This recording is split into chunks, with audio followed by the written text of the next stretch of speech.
Good evening, everyone. I'd like to call the meeting to order. First and foremost, Mr. Mayor, thank you for the opportunity to chair the meeting today. I know that I don't have to do that, so I appreciate that, and thank you very much. As we begin, would everyone, if able, please rise for the Pledge of Allegiance. I pledge allegiance to the flag of the United States of America and to the republic for which it stands, one nation, under God, indivisible, with liberty and justice for all. And if everyone will remain standing for just a moment, if we could have a moment of silence for all those tragically lost in recent terrorist attacks. Appreciate it.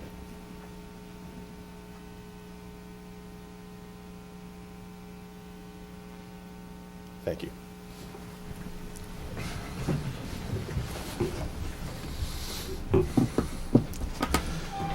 This is a regular meeting of the Council of the Township of Montclair. Notice of this meeting has been provided to the Montclair Times, the Herald News, and the Star Ledger. Notice has also been posted on the bulletin board in the municipal building. And first and foremost, without objection, I'll entertain a motion to approve the minutes. So moved. Second. Moved and seconded. Any corrections or modifications? Seeing none. All in favor, please say aye. Aye. All opposed? Abstentions? Thank you very much. Madam Clerk, will you call us in? Am I calling for the Roll. minutes? Just roll. Okay. Mayor Jackson, Present. Deputy Mayor Spiller, Present. Councilor Baskerville, Present. Councilor Hurlock, Councilor McMahon, Here. Councilor Russo, Present. Councilor Schlager. Here. Great. I'll now open the meeting for public comment.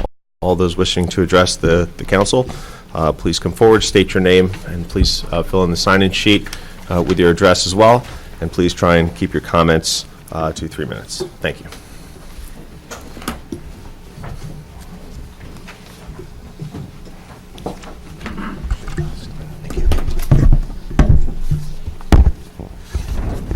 Good evening. My name is William Scott. I'm the co-chair of the Montclair Housing Commission, and I'm also the chair of the Montclair NAACP Housing Committee. Hello, everyone. I just would like to take this moment to say thank you from the Montclair NAACP and the Montclair Housing Commission for the stakeholders of the very important issue who attended the Universal Rent Control Forum on April the 11th at the Charles Bullock School.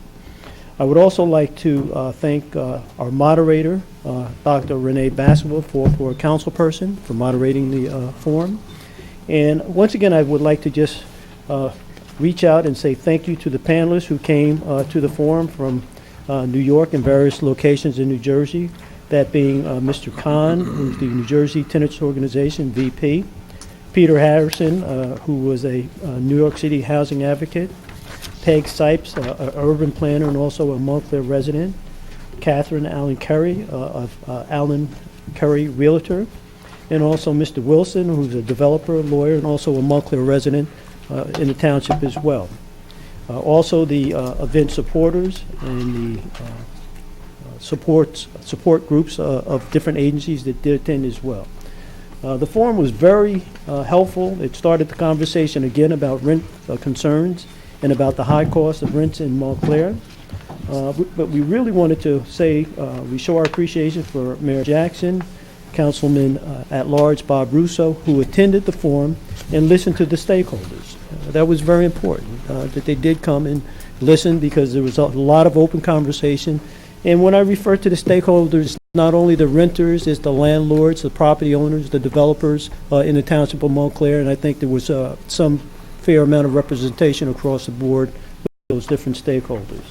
I would also like to thank the Township of Montclair administration for allowing the taping of the forum, and also the forum will be aired on TV 35 during this week, and I believe it's going to be Thursday 9 a.m., Sunday 3 p.m., and Monday at 8:30. Again, just thank you very much, and I believe my co-chair, Deidre Malloy, may have a couple of words to say also. Thank you. Thank you very much, Mr. Scott, for hosting that. Good evening, everyone. Good I, evening. too, just want to thank the township, the mayor, and Councilwoman Baskerville and all those who attended the forum. I especially want to thank the public who attended and provided us with their feedback and their interest in getting more information. The forum was specifically held to provide information and to receive information so that we understand, what the public thinks, and also learn what the public may need in terms of individual circumstances. So I too wanted to say thank you for that. And in spite of the fact that the picture that's in the paper has me looking a little angry. Someone asked me if I was yelling at the young lady. I said no. Lesson learned to not emote when reporters are around. But in any case, switching gears, with regard to the left turn onto Grove Street, I think that it's necessary to pay attention to the traffic backlog that might occur, especially when people are waiting to turn left onto Grove Street that may back up into Bloomfield Avenue. And I cannot speak to any specific traffic studies that have been done because I haven't paid attention to them. However, depending on the time of day, I'm sure that if that was not put in place, that there may be some issues with regard to traffic on Bloomfield Avenue. You've got the people who are coming from Grove Street going south to turn east onto Bloomfield Avenue to go into the Bullock driveway to pick up their children during school time in the morning and in the afternoon. So I think it's very important that you all are paying attention to what that may mean for traffic and other incidents, pedestrian safety. And I just wanted to say thank you. Have a good evening. Thank you.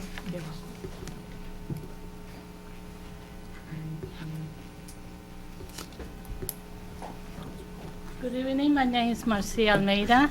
I am a member of the Park and Recreation Cultural Fair Advisory Board or Committee, depending.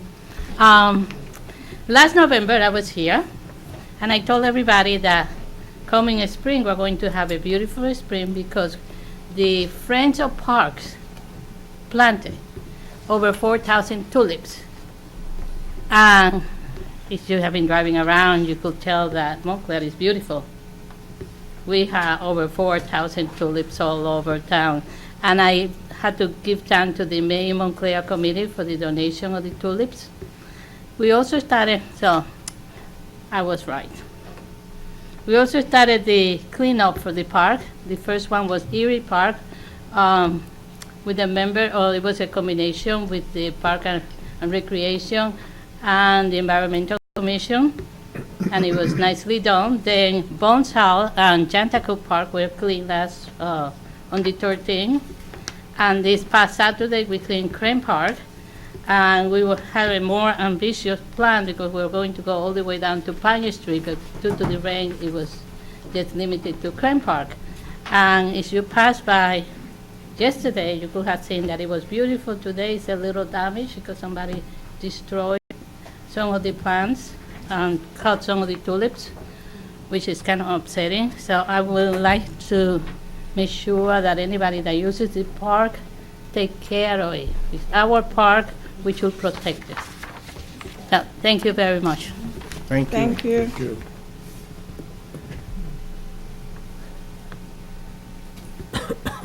If you would allow me, I just wanted to make a correction. I said TV 35. It should have been TV 34. Okay. And also, I also would like to thank the appointment of Jacob Keller to the Housing Commission as well tonight. Thank you very much.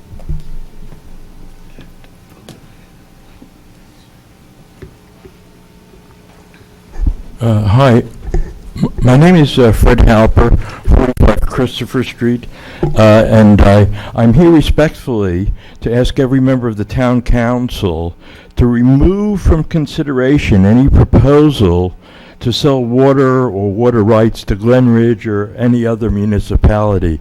And let me say that there's nothing wrong with having ideas, and there's nothing wrong with discarding them. I'm asking you to avoid making a mistake which all Montclair residents will come to regret. Some years ago, the sale of a different Montclair asset, the Grove Street School, was sold for $1.5 million based on very similar arguments. We would never need it, and it would keep taxes down. Fortunately, a legal fight allowed us to save the ball field on Grove and Walnut, as that too is owned by the Board of Education. Personally, it always makes me proud when I see youth using the field. In fact, none of us know that we have too much water, 880,000 gallons per day. None of us know the future we face as a result of climate change. We do know that there have been droughts in both the Wanacue Reservoir and the Monksville Reservoir in 2016 and 2018.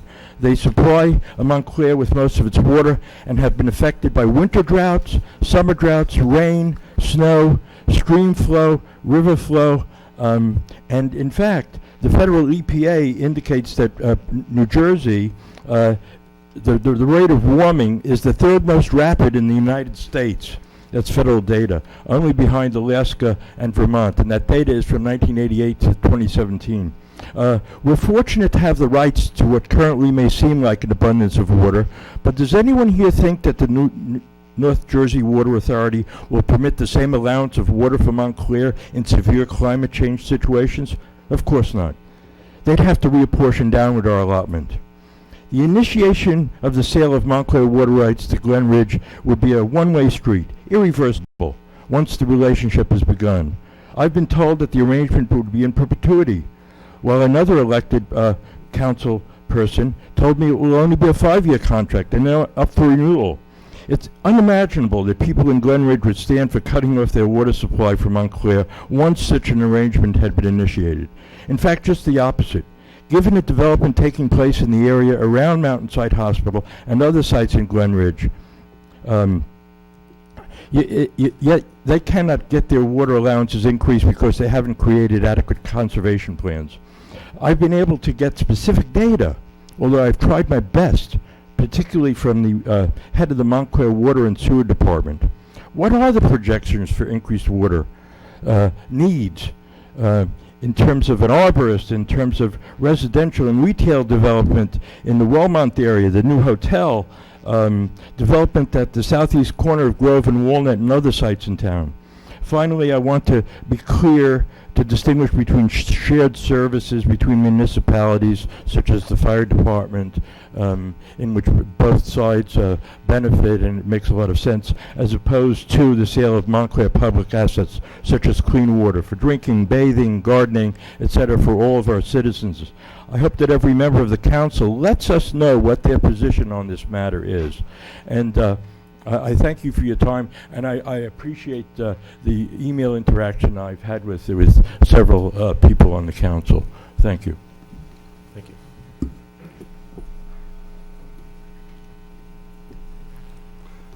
Hello, everybody. Good evening. Good evening. My name is Nick Fionnacenti. You know, I was over here also at the last meeting.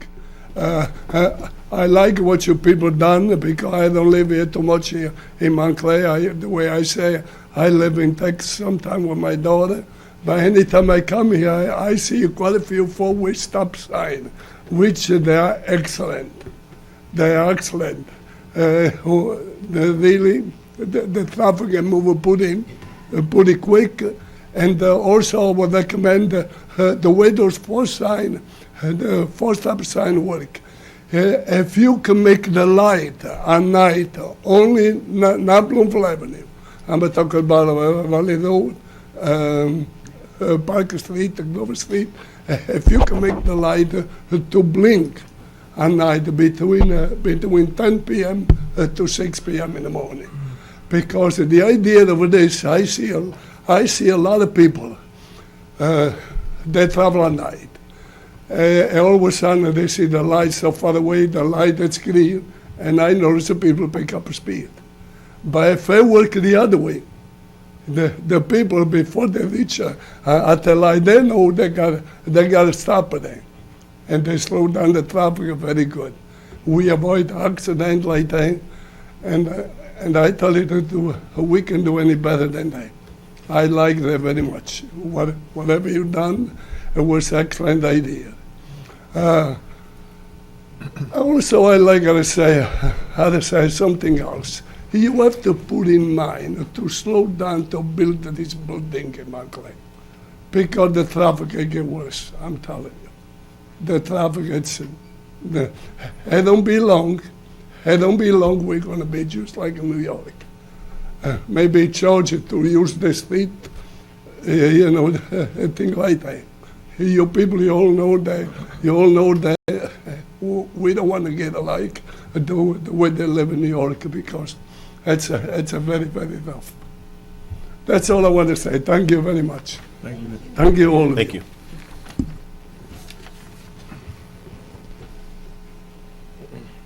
Hello, Priscilla Eshelman, 50 Label Street, Montclair. I wanted to invite you all to join Saturday. I'm working with a group of neighborhood constituents to put together a walking tour around the Lackawanna site. We'll be staying on public property. We're going to be evaluating, you know, what it'll be like to cross a 100-foot driveway with trucks. We'll be talking about left turns on Grove. I don't know if this is the time to make my comment about that or if there's a time later in the meeting. Yeah, you can make it now, and it also is an ordinance on there which will allow comment on as well. You Okay, can make I'll it wait now. and hear the Sure. ordinance again. But I think it'll be a great opportunity for people that maybe can't attend a nighttime meeting. Hopefully, we'll be able to involve some children. And just to see the actual plans in real life versus on paper or reduced in paper, very hard to see. And of course, numbers have changed quite a bit. So we'll be working with the latest plans and doing our best to convey what the actual approved building will be like. And it'd be great to have you all there. It's 10 to 11. We're meeting at the corner of Glenridge and Grove. And again, would be fantastic to have you there. Thank you. And just a reminder, if everyone can just be sure to sign in for the clerk as you come up and speak as well. That'd be great. Thank you. Or after. Good evening, Mayor and Council. My name is Marlon Brown. I reside at 10 Gray Street here in Montclair. And I'm here with some of my neighbors. We've been here a couple of times before to talk about an issue with Verizon. Verizon has installed a pole on our street with the intent of putting a relay for their 5G service. And we've expressed some concerns. Some of you have expressed the same concerns because, you know, I guess one major concern is because of inconclusive information about radio waves and that are emitted by these boxes that could, you know, cause health issues.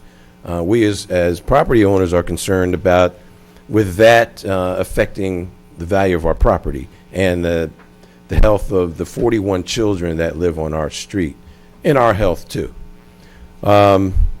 So this past Friday, on Good Friday, it was very fortunate that most of us were home for the holiday, but Verizon did show up with their crews to remove the existing pole and put in a pole that's 10 feet higher. And so we went out and we had a conversation with the Verizon workers and subsequently the official who showed up later. They expressed that we told them that, hey, as far as we understand, you need to have an additional permit to do this. Their response was that they do not need a permit and that they came to put the pole up and that the pole was going in. Fortunately, we were able to make communication with, actually there was a police officer there and I really don't know exactly who we communicated with, but with Robin. Thank you, Robin. And so they were not able to put the pole in because we found out that they do need an additional permit. So our concern is that, you know, why does Verizon not know that they need an additional permit? And, again, we're reaching out to you as our city council for your assistance in this matter. Again, we do not want their box on our street. I don't know if it's good to have it anywhere in this town, but, we just wanted to come and express, again, our concern. and let you know that Verizon, as they told us when they left, they said, well, you guys won the battle, but we will be back. Again, we're reaching out for your help, and we welcome any assistance or feedback that you can give us at this time.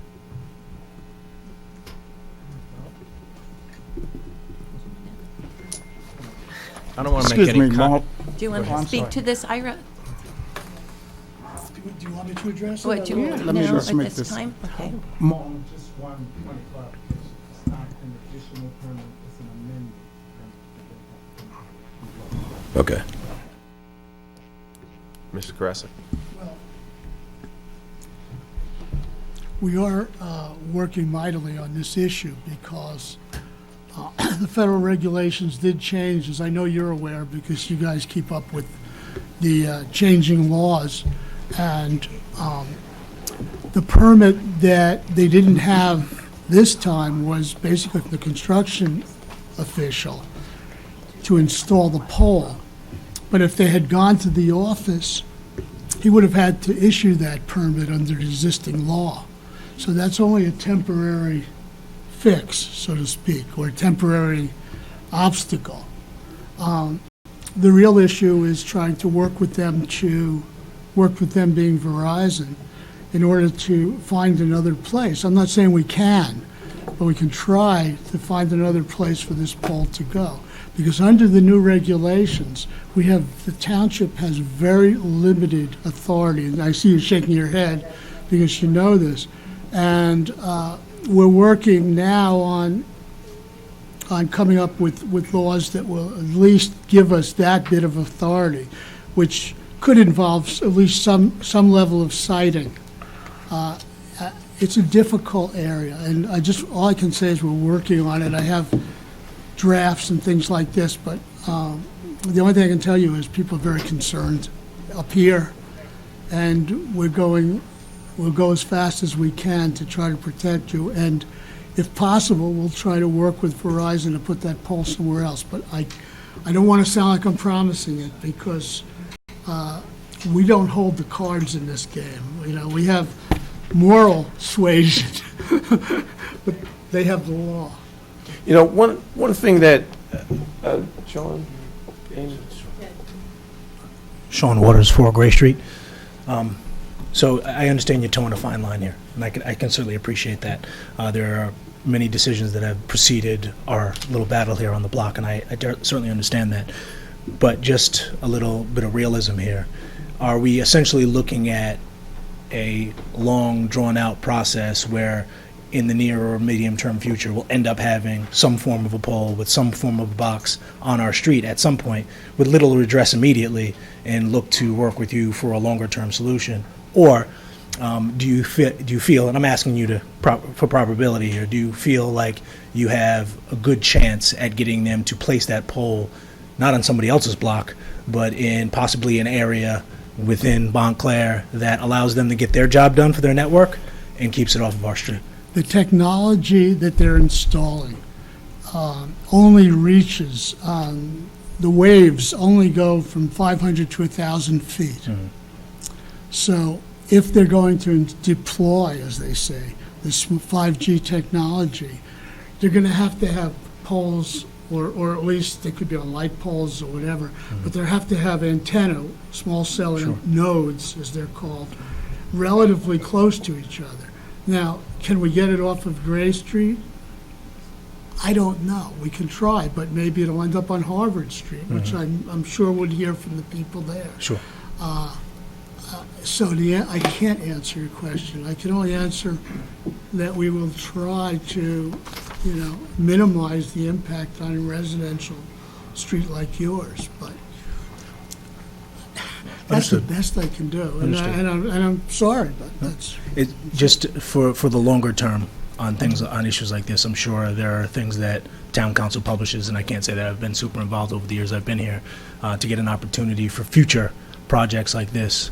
Do residents of the town have an opportunity, or will have an opportunity, I'm being very broad here on purpose, to opine and comment to ensure that when things are placed, we have, as a resident, less regard for what Verizon would like to do to get their latest technology deployed in my neighborhood, and more about what is the quality of life within the neighborhood and trying to keep out any potential health hazards. I just want to note, I would argue and answer that yes and no. Okay. In that, yes, I think certainly of all the things under our control, and certainly anything we have a say over in terms of what goes where, I think as Mr. Krasik is alluding to, one of the big challenges we're having in this is that we had a federal changeover, and the administration changed the rules, and they skewed those rules to say the companies can kind of come in and put them where they want, right? I mean, the attorney can correct me and give it legal speak, but that's basically what happened, and the communities like ours and your voice, lost a lot of say and control over that. Okay. So we're scrambling to do what we can to force our way into that input section, if you will, or that voice piece. But unfortunately, the way it's laid out now, they have a lot of leeway, and we unfortunately see a lot of things that come across us too, where it's, we ask the attorney, well, what if we say no? I mean, you can't say no. It's the law, federal law. So there's a lot of pieces that have kind of been imposed with that. But I think as you heard the attorney say, he's working right now to come up with as best we can pieces that we can to help alleviate this. But I don't want to, give the impression, oh, look, if we just started earlier, we'd have a much better outcome here. It's not that kind of situation in this, it seems. So I don't want to, leave that impression. But for things that we do have control, absolutely, we try and have that process. I just want to say one more thing. Just this law specifically, right at the beginning of it, says the purpose of this law is to take away the authority of local government to interfere with or put obstacles in the way of the deployment of 5G technology. That's why they made the law, this regulation in the first place. And they say it right up front. It's not like buried in there. So anyway. Thank you. Yeah, I just wanted to say one thing, because I remember you brought this up months ago, and I went immediately, and I think she was in the audience, Jill Hirsch from Congresswoman Mikey Sherrill's office. I brought this to her attention. I said, it's a federal rule. I gave her all the information I could, and I suggested you keep in touch with her. And I don't know if they ever kept in touch with you, but you got to reach out to them, because as a new Congresswoman, she's got to know this is a big issue, and this is something the federal government, the Congress actually could have some impact on this rule. So you got to deal with that on that level to change this whole thing. But as Councilman, Deputy Mayor, and Mayor for tonight, Sean Spiller, said, this whole change has occurred because the federal government at this level now looks at things differently, and they look at it pro-corporation, pro-company like that. Now, I have my own beefs with Verizon. We just tried to put FiOS in and went through such a problem with FiOS that you cannot believe what my wife went through as a retiree of Verizon. She had so much trouble. But they're not customer-oriented, they're not community-oriented, they're not citizen-oriented. It's a good company, but it's changed over the years. 10 years ago, when it was Bell Atlantic or whatever, it was much more community-oriented. We still have connection with Verizon. We can reach out to them. I guess we'll do the best we can with them. But on a federal level, please talk to Congresswoman Mikey Sherrill's aide, Jill Hirsch. Okay? Thank you. Thanks. One other question. I'm sorry, Mr. Brown. You can talk to me during the week if you want. You can call me up. Just one quick thing. So when we last spoke, you had mentioned that you were going to try to get a plan from Rush the overall plan. And I just wondered if you had gotten anything back from Verizon about what their plan was. I haven't gotten that, but the council's established a committee, and I'm sure that they'll be Right. communicating with Verizon, but I haven't gotten anything from them. Right, since except, we spoke, okay. Some designs of poles and things like this. Right, but nothing about the bigger plan at this point. No. Okay. They said they didn't have one the last time I talked to, which Right, so then how they pick I don't where they're exactly starting believe to that, place the so- poles. But They're nevertheless, just dropping that's them what- wherever. They did say that. Right. Okay, so then at this. Gray Streets have more than your share of problems with Right, PSE&G, with the PSE&G lines and stuff. So then, I guess my understanding then is that there's no longer going to be a moratorium on amending the permits because we can't? Is that for the polls? I guess Mr. Scantlebury maybe, I know we had some communication about this, how. And all that I can tell you right now is that if they're going to change the size of the pole, they'd have to come in for an amended Right. permit. I'd asked for the Construction and Building Department to give me a heads up Okay. when that happens. Okay. okay? Okay. As Mr. Karasik said, it's maybe not too much we could do about it. Right, right. But at least we would know when they come in Right. for that permit. And then whatever secondary game plan that we put together would be deployed at that point. Right, right, okay. And the committee that you're forming, is there public involvement at all, or at this point, or not at this point? Not at this point. Okay. The committee consists of myself, Councilman Hurlock, and Councilman McMahon. Okay. We met this evening Right, prior to right. this meeting. Okay. And we will meet again shortly. Right, right. And Okay. we'll keep on top of this. And our manager is in there as well. Okay. But we're doing the best that we can. You Right. know that. Yeah, We've yeah, been I in know. touch many times. So, But it's complicated, as they say. Right, right, Yep. yes. Yeah. Okay, all right, well, thanks, everyone, for your Thanks, time. Amy. Thank you. Anyone else for public comment? Thank you. Thank you. Thank you. Hi, my name's Dave Fry. I grew up at 28 Frederick Street. My parents still live in the house. And I'm here on behalf of my parents and a couple of our neighbors. At Watchung School, they've started building, I guess it's a heating and cooling system for both the auditorium and the gymnasium.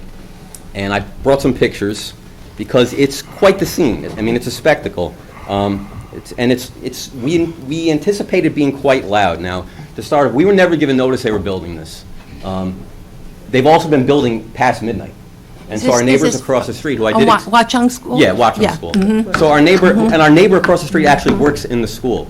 And her husband, you may have heard of, because he's been making the rounds, voicing his complaints.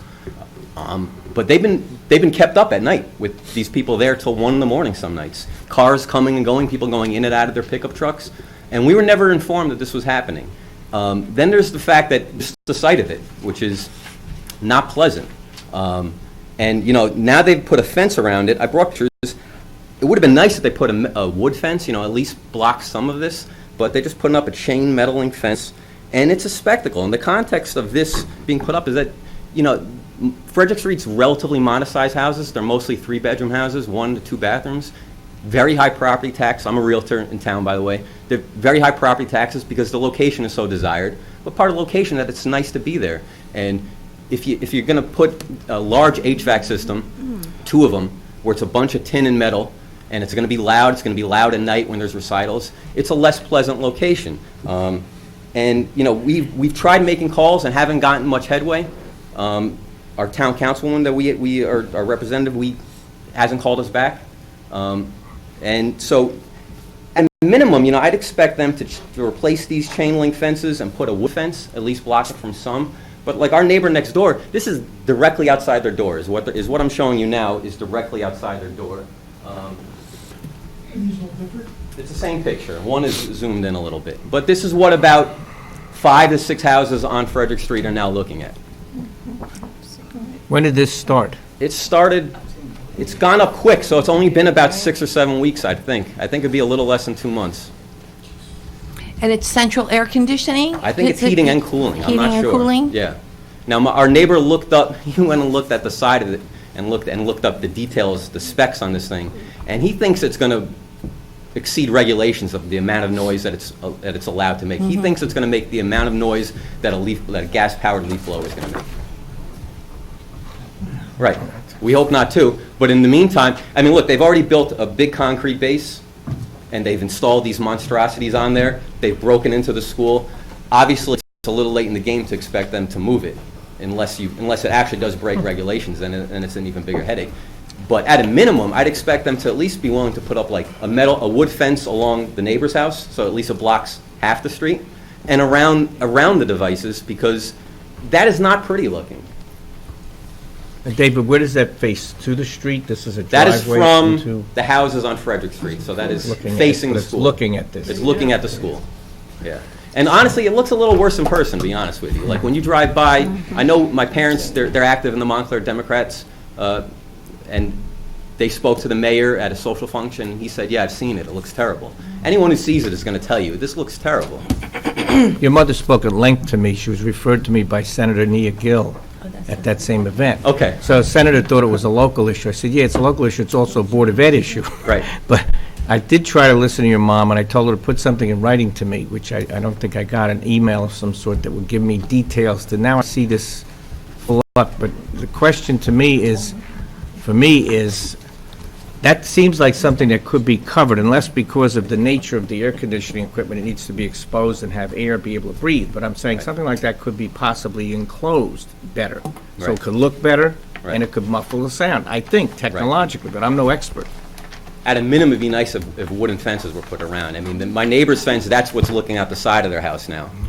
And that, there's this a chain fence, a metal Thanks fence for bringing the there. pictures. So if, at a minimum, it would be nice if the town could put up wooden fences around as much of it as possible. But as it is, it's a real eyesore. And again, this is a place where, the town does not go easy on Frederick Street for property taxes. Relatively speaking to the rest of the town, it's high. I just have a quick question. Did you, your parents or yourself or someone go to the Board of Ed already with this, and it fell on deaf ears, or, because I would think Yeah, our that would neighbor be the across the first. street, as I said, our neighbor across the street, she works in the school. Right. And her husband he's made the rounds almost everywhere. And so what was the response when they went to the Board He of hasn't Education? gotten much of any response. Yeah. As I said, we've reached out to, who's the council? It's me, it's Robin. Okay. You called me, because I don't, I believe a few of us called, I know. Just to say, But I mean, Did you when you call- went to would the you- Board of Ed at least meeting half to a dozen present, what calls to you happened? with no response. you called the town phone here? Town council Yeah. phone, we went to your email, and I at never- least 5 of us called and left messages. Well, That was the first thing we did. okay. And so when you went to the Board of Education meeting and publicly asked them about that, what was their response? I expected my neighbor to be here today, and he wasn't, so he's the one who's been doing that. I would Okay. suggest you bring this whole thing to them. Right. Because, You go yourself. Right. because my suggestion would be that the Board of Ed would be the first place to start and to try to get some type of a response. And then, as a last resort, because that's sort of like. Did they owe us any notice, like when a neighbor puts on an addition, and you normally, did they owe us any notice? Hey, we're not only doing this, but we're going to be doing it until 12:31 a.m. I don't think they have the Just to- ability to just to do it till respond. 12 at night. Since this is a school project on Right. school property, Right. it's really it's not even regulated by the township. I understand. Plus, Yeah. as much as the council here might like to, they can't put up a fence on this property. That would be the Board of Education's understand. role, probably the superintendent, really. Right. And as far as regulation goes, I don't know to what extent our regulation, I have to look into it to know exactly how much we can regulate what they do there. But I have a feeling it's less than you'd like. Right. Mr. Mayor, so you. Yeah, thank you, Mr. Deputy Mayor. Mr. Fry, I was on a email chain between Dr. Johnson and your neighbor on a number of these issues, and her position was that the board, had done everything according to Hoyle. But I will say this: I will tomorrow. I will reach out to the board president and see what we can do to make it more aesthetically pleasing for the neighborhood. Okay. I appreciate it. And I have here for both of you, my card with my cell phone number on it, I appreciate it. which is a much easier and better way for us to communicate. Thank you. Okay. Thank you. Thank you. Good evening, Audrey Hawley, Granada Place. Good evening. To pick up on the gentleman that just spoke, yes, the Board of Ed projects fall under state jurisdiction. But look in that orange book, there is such a thing as a noise ordinance that the town has, which states that you cannot start working before a certain hour and you must stop at a certain hour. So perhaps it's time. Construction code doesn't work in the evening, but the police officers do. Perhaps it's time to ask the police to monitor that noise, because residents are entitled to a quality of life. And if it's going on until 1 and 2 o'clock in the morning, that is affecting their quality of life. So please check with your ordinances in that big orange book. Thank you. Thank you. Thank you. think it's before 8 a.m. and after something. Good evening, Frank Good evening. Delgadio, liaison from Essex County. Hopefully I could try to brighten up the mood a little bit, but just to report tonight, you probably all know that Watchung Avenue is going to be resurfaced. It's going to go from Upper Mountain to Broad Street in Bloomfield, so it's the entire length in Montclair. That'll happen after the 4th of July, so the parade won't be interrupted with that construction project. But that's a major undertaking that the county has appropriated capital funding for. And April, May are big months in the county. So the first one is this Saturday, which is Earth Day at the Environmental Center. I'll leave this information with the clerk. It's a great event. If anyone has never attended, I recommend it, especially if you have young children. There's canoeing, weather permitting. It looks like the weather's going to be good. There's all kinds of eco vendors there, and it's really educational. You see the beekeepers, wood carving, and there's also a lot of food vendors, so it's a real fun event. And that's in Roseland at the Environmental Center. So on Saturday, May 4th, it's a hazardous household waste collection day, and that's in Cedar Grove at the Public Works Fleet Building. That's where you can drop off things that are not taken in the ordinary trash. These days are very successful events where we gather thousands and thousands of pounds of hazardous materials and send them off to proper disposal and recycling. And then I have one more. I'm getting a call. May 18th is computer and electronics recycling. I know you hold these types of events every Saturday here, but for those that may have missed those opportunities, that's 9 a.m. to 3 p.m. at the same location. That's 99 West Bradford in Cedar Grove. And just about any type of electronic there, computers, televisions, toasters, everything of that nature is taken. So that's all I have tonight. Thank you. Thank you very much. I got a quick question for you. Thank you. On the Watchung resurfacing project, both on Watchung and Grove Street, the left turn is just hellacious. Is there a plan to amend those once we do this? I could bring that to the attention of Public Works, and I'll get back to you on that. That'd be great. Find out what the plans are for that. Yeah, I Typically, think- when you do the resurfacing, it's just, I think, I don't want to speak on behalf of the engineers, but it's the width of the roadway there. Understood. But it's an opportunity to review. Absolutely.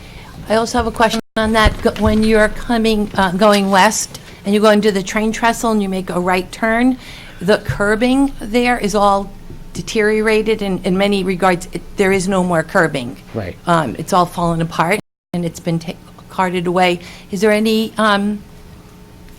plans for recurbing the curbs? Well, typically, the resurfacing goes curb to curb, so if there's something in that condition, I will again bring that to the attention. I'm sure they're aware of the issue, but I'll get back to Okay. you on that part.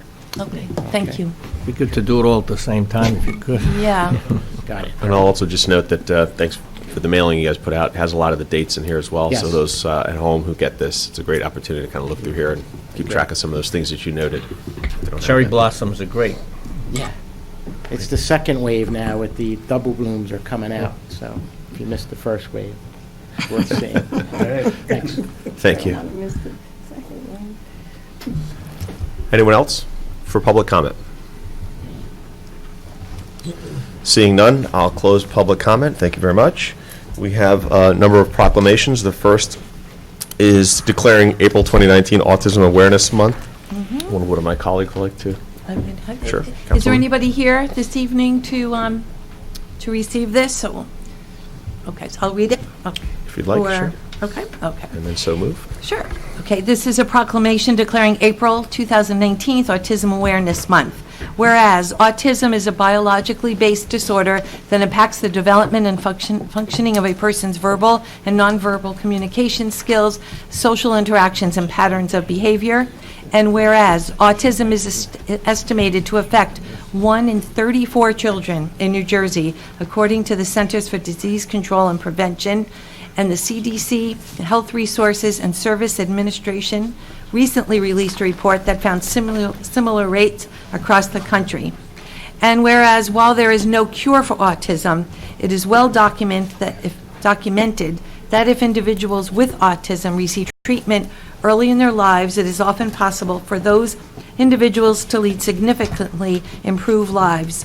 And whereas New Jersey has one of the best systems in the nation for identifying, diagnosing, and caring for children and adults with autism spectrum disorders, the State Electronic Autism Registry is a support service that links parents and family members of individuals with autism to appropriate diagnostic, treatment, and support services in their communities.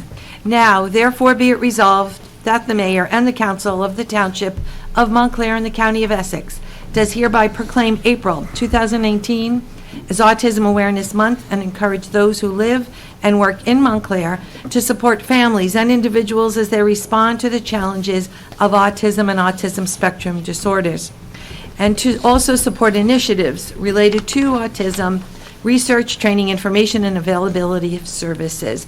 And I so move, and this is signed by the mayor and all council Second. people. All those in favor? Aye. Opposed?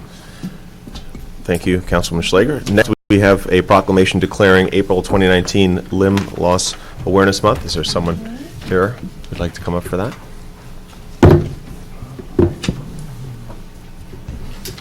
I'm going to ask Mrs. Hawley to join me here. It was because of her and her request that we're having this, the Limb Loss Awareness, declaring April as Limb Loss Awareness Month, and I believe this is the first time we've done this in Montclair. The rest of the proclamations you note annually and have some idea that we are continuing to bring awareness, but I do believe that this is the first time that we're recognizing limb loss awareness, and I'd like to thank you so much for bringing it to our attention. Whereas there are approximately 2 million Americans living with limb loss or limb difference, and whereas over 500 Americans lose a limb every day, and whereas approximately 1,000 children are born each year in the United States with congenital limb difference, and 600 children lose a limb to a lawnmower accident every summer, and whereas diabetes and peripheral vascular disease are the leading causes of limb loss, followed closely by trauma, and whereas studies show up to 60% of limb loss could be preventable, and whereas the number of amputations per day will double by 2050 unless a major public awareness campaign is launched and key prevention initiatives put in place, and whereas access to appropriate prosthetic care for people living with limb loss is vital to enable individuals to reach their full potential, live independently, and live well, and whereas the Amputee Coalition provides education, outreach, support, and advocacy through the National Limb Loss Resource Center for the benefit of persons with limb loss and limb difference, their families, and healthcare providers throughout the United States, and whereas April is an appropriate month to designate as Limb Loss Awareness Month, as spring is the time of renewal and inspiration. Now, therefore, be it resolved that the mayor and the council of the Township of Montclair do hereby proclaim April 2019 as Limb Loss Awareness Month. In the Township of Montclair, we encourage all citizens to join us in recognizing the importance of this month by celebrating people living with limb loss and limb difference, learning about issues affecting people with limb loss, expressing gratitude to family and caregivers who are a source of support and motivation, and saluting our veterans who have lost their limbs in service to this country or in their retirement. And I'd like to thank you again so much for this proclamation has a lot of information. I certainly didn't know all the statistics, and yeah, so I think this has been very helpful, and I'm going to do everything that I can, and I'm sure my colleagues are, to make sure that people know that. And I'd like for you to share, and where it says the part in here about studies show that up to 60% of limb loss could be preventable. I don't know if you wanted to say anything about that. Well, we need more education generally across the nation about diabetes and health. Type 2 diabetes can be reversed just by what you put into your body. Type 1 is a little bit different. But as the proclamation says, there's 200 amputees. That's coming from accidents, congenital defects. There's 28 million living with limb loss due to diabetes and vascular disease. A lot of that can be prevented, but also takes education. The National Amputation Coalition uses April as a month to educate elected officials, the insurance industry, and the general public about the effects that limb loss has on the limb loss community.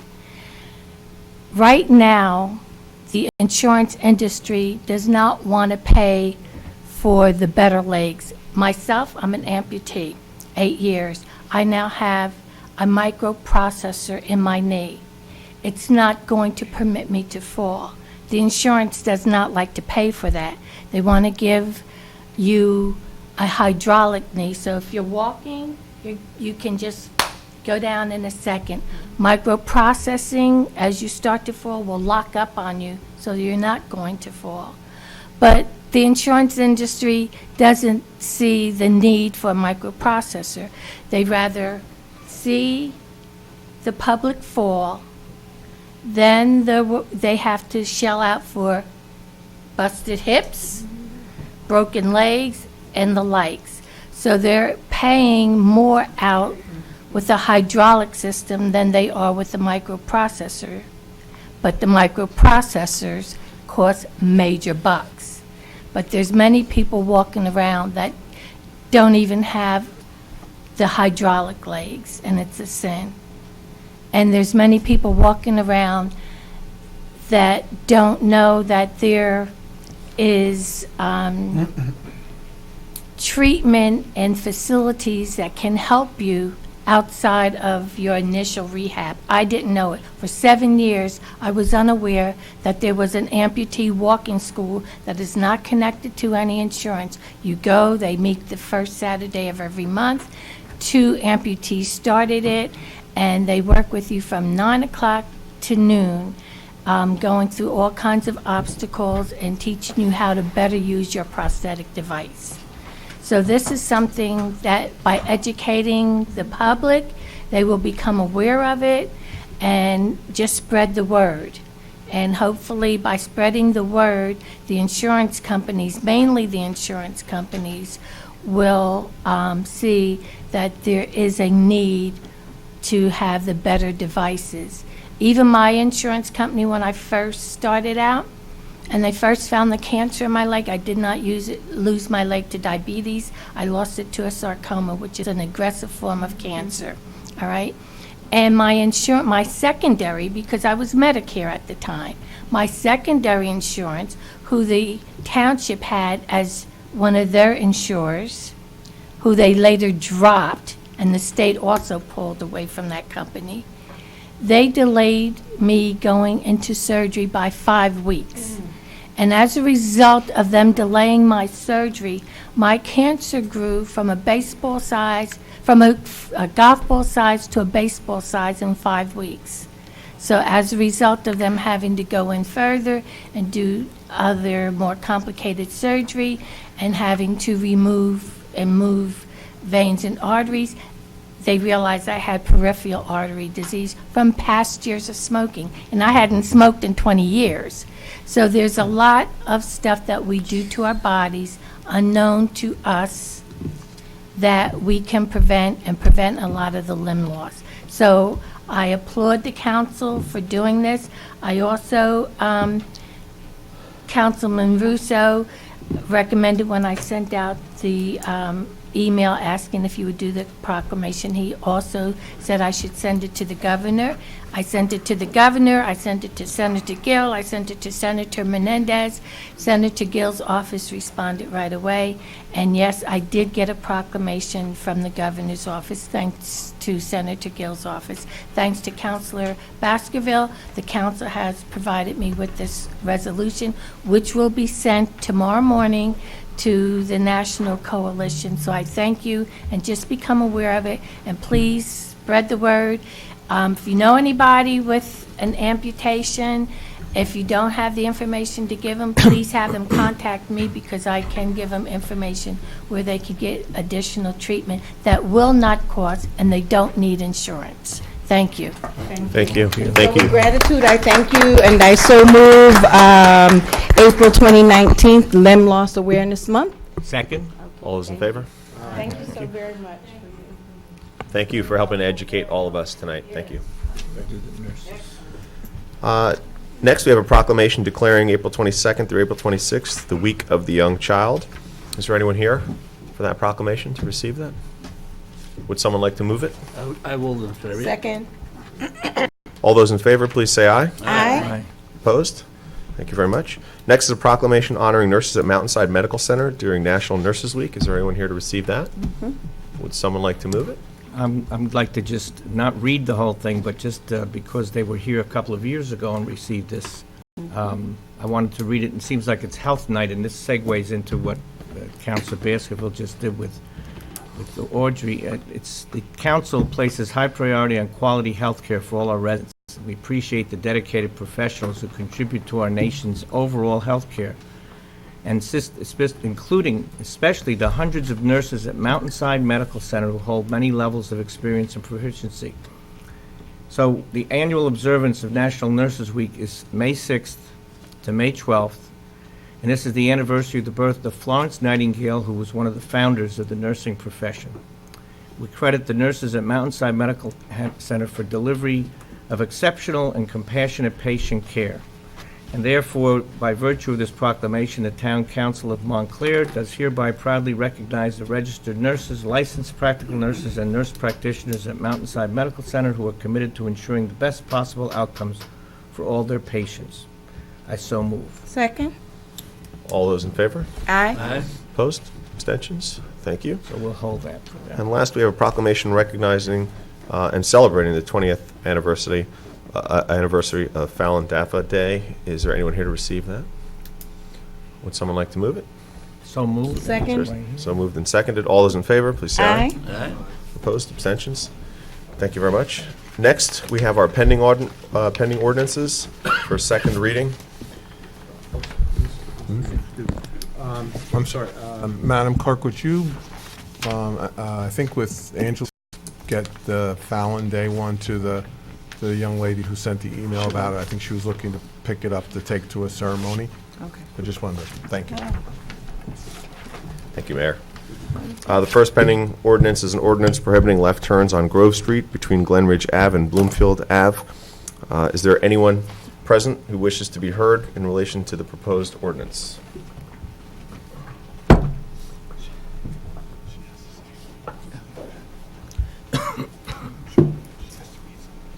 You want to begin? Yeah. Hi, Priscilla Eshelman, 50 Hold on, the Lakewood clerk will Street. read the statement. I'm sorry? I didn't write a statement. The I'm clerk. sorry. The clerk has to read. I have to read a Sorry, of course.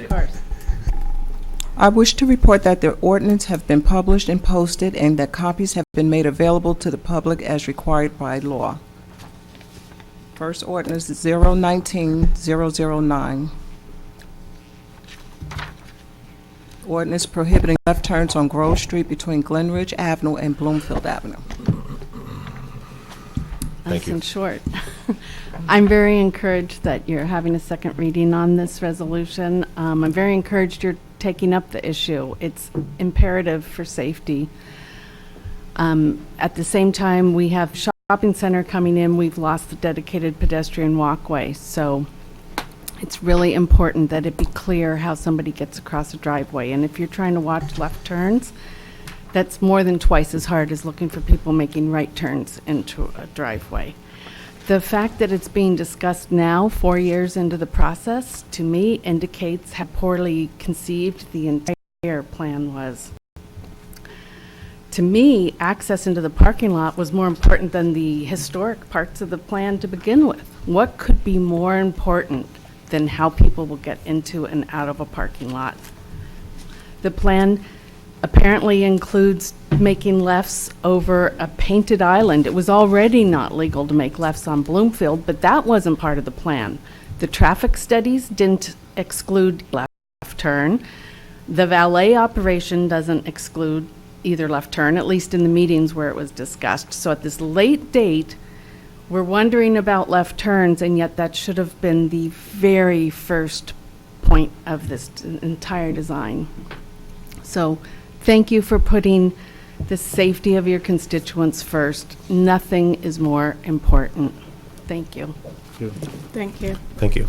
Anyone else wishing to be heard on this ordinance?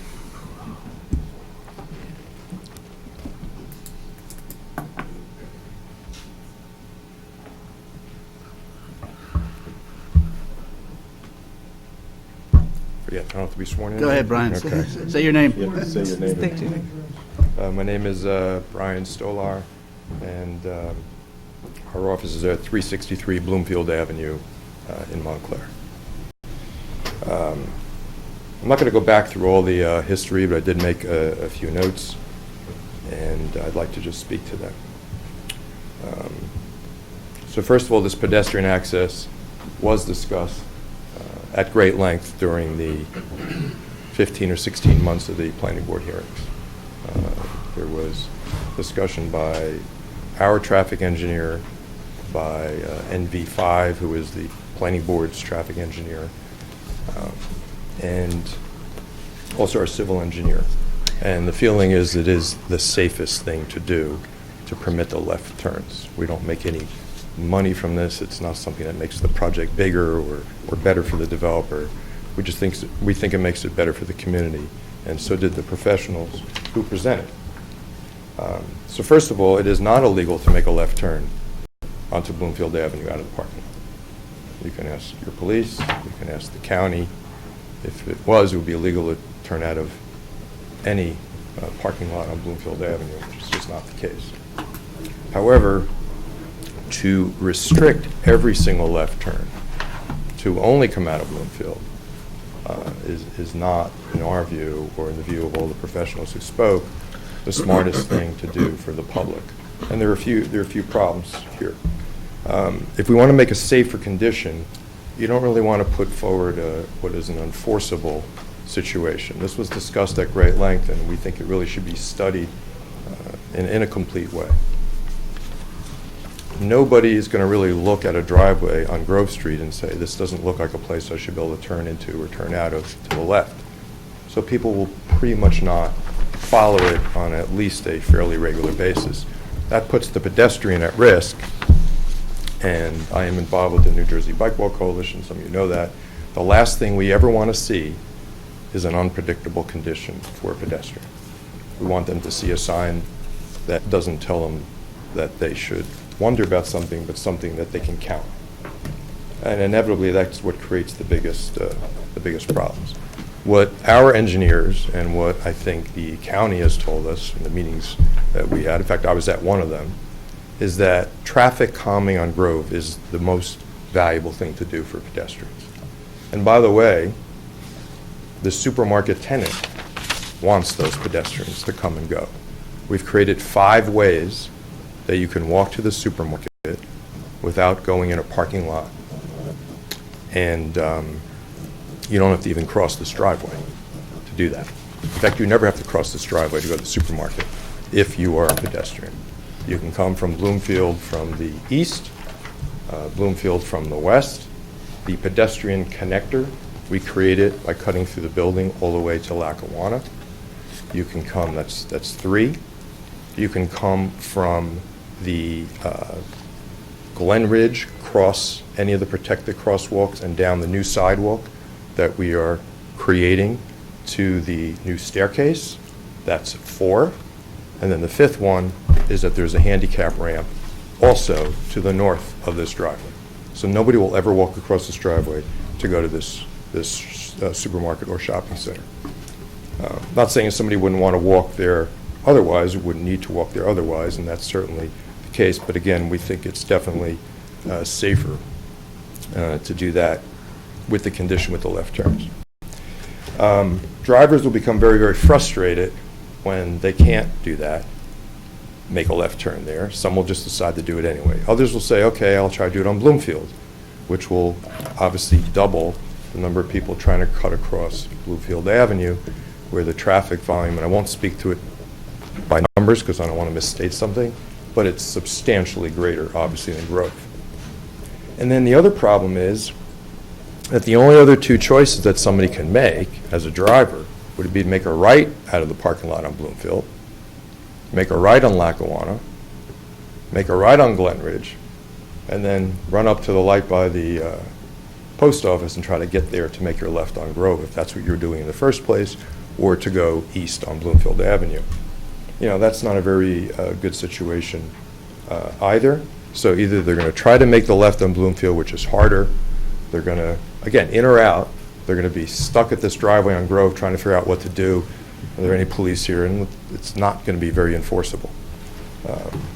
And then, so the bottom line, without getting too far into more details, is that we really think it should be studied. I reached out to the police department myself, and they told me they've not received a set of plans. And I asked if they would review it, because my understanding was they would. So they were supposed to review it, and they said they would if it was provided. So we hope that the council will give the Montclair Police Department the time to review a set of plans and to give their opinion before any decisions rendered. If you don't want to wait till the project is built, because we really think that's the best way to evaluate it in person. So, thank you. Thank you. Thank you. One thing Mr. Stoller said, respectfully, you can see it on Google Maps. There's a painted island in front of the driveway. I wrote to Traffic Bureau Chief Stephanie Ignazio. She wrote back and confirmed it is illegal and always has been, well, not always. For some time, it has been illegal to turn in and out of Bloomfield because of the painted island. Painted islands are to be treated like a concrete island. I believe the plan moves the driveway a little bit, but as I look at the Google map, it looks like the painted island is still in front of the driveway. Of course, you could move the driveway further away from the painted island and then make it a left turn. It's not because it's Just a double comment, line. because I wouldn't say it. Just look at the plans. It is not illegal to make a left turn out of the driveway as designed onto Bloomfield Avenue in accordance with the county-approved alignment where the painted island is and where the driveway is. I wouldn't say it otherwise.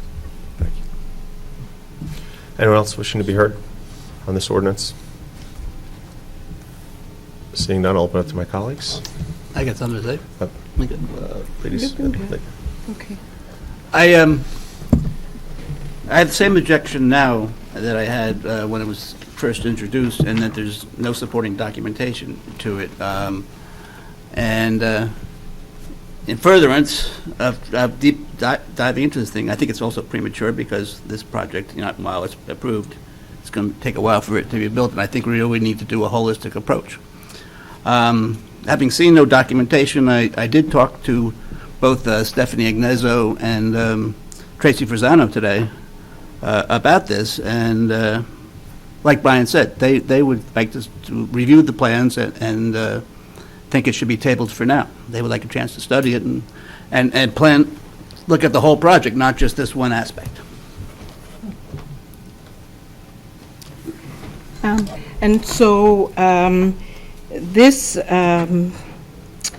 the objections to having a left-hand turn here were raised very, very early on in the process, and then they were just not, the discussions were not continued. They were raised by myself, they were raised by Lieutenant Ignazio, and they were raised by other people that were in attendance of the various meetings that we had. But at that time, there was no discussion, no further discussions, and even at one time, I was told, that would be coming further down the lane. So while I did hear, the studies, and I attended and I listened to the discussions at the planning board. I don't remember anyone saying that to have left-hand turns across 2 lanes in either direction is the safest thing to do. I do recall that, they were not objecting to it from the planning board.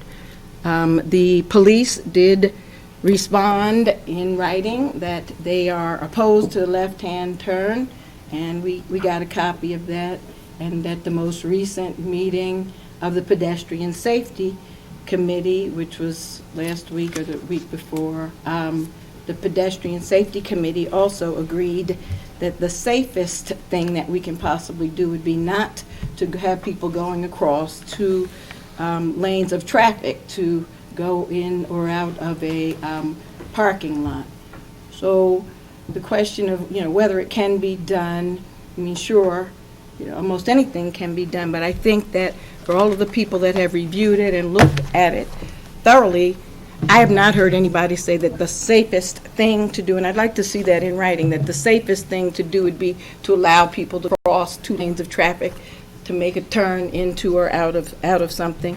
But again, the police have put in writing that they do not believe there should be a left-hand turn there, and the Pedestrian Safety and the Economic Development Committee that spent time, discussing this also agree that, we're not in favor of a left-hand turn there. So if we decide to vote that there should not be one at this point in time, and if at some later time after we observe this, and for the obvious reasons that, going across, I don't think we should ever make a law counting on the fact that somebody is going to violate that law. I think that's an awful reason to make a law. I think that we should make a law based on the fact that we are doing what we believe is the safest thing that we can do for individuals.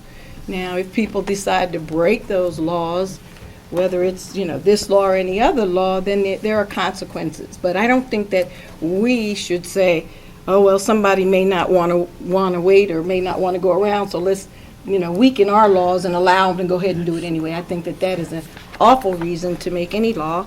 And so I think that we should just continue to be thoughtful and do what we think would be the safest thing that we can do at this moment. And, if something further down the line shows up and we have other thoughts, then, then we'd revisit it. But I think for today, I certainly feel, and I know that others feel, and the police have put it in writing, and the Pedestrian Safety Committee, that they are in favor of the no left-hand turn, and so I support that, and I hope that the rest of us that were in favor of supporting it will continue to understand in terms of the safest, not can we do something else, because, yeah, we can always do something else. Thank you. Any other comments? Yeah, if I may, it might be absolutely the correct thing to do, but it might not. And this project, again, is not under construction yet, so there's really no rush. And as I said, I spoke with both Lieutenant Ignazio and Deputy Chief Rosano today, and they said they have not studied the situation enough. They would like to see this tabled. So I'm going to move that we table it rather than vote on it now. I'll second. It's been moved and seconded, so we're discussing now the tabling. Would anyone like to comment? Yes.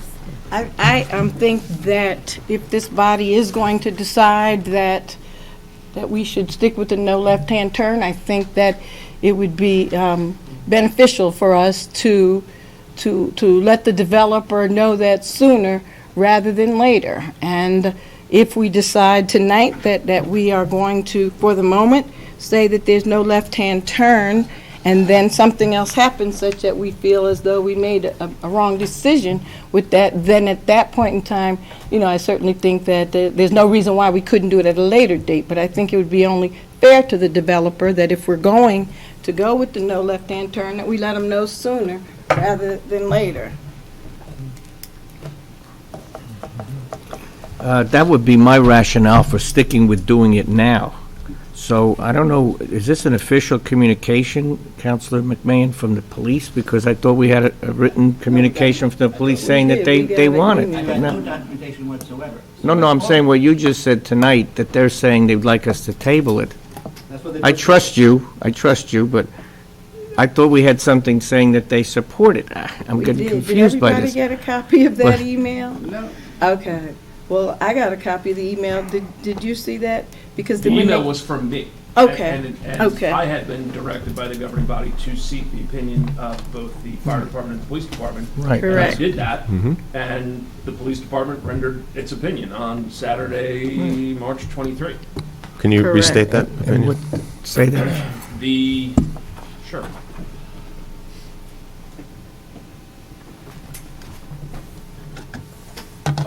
We are in support of the proposed ordinance prohibiting left turns on Grove Street between Bloomfield Avenue and Glenridge Avenue into and out of any driveways due to the volume of traffic in the area. They go on to say that if a traffic study has been conducted, the Traffic Bureau would like the information review, and they in fact recommend a study. However, their opinion was what I said. So, but who does that come from? Was that from the chief? I mean, who? Well, that was from the deputy chief on behalf of the chief. Okay, so you did get something from deputy chief, and now Councilor McMahon says he's got something from another deputy chief. So. The same deputy No, chief. it's actually the same deputy chief. Yeah, But Gee. the second piece said that they would like to see the whole study? and there's two issues here, pardon me, Robin. Sure, of course. Because there's the existing driveway, and there's the proposed driveway.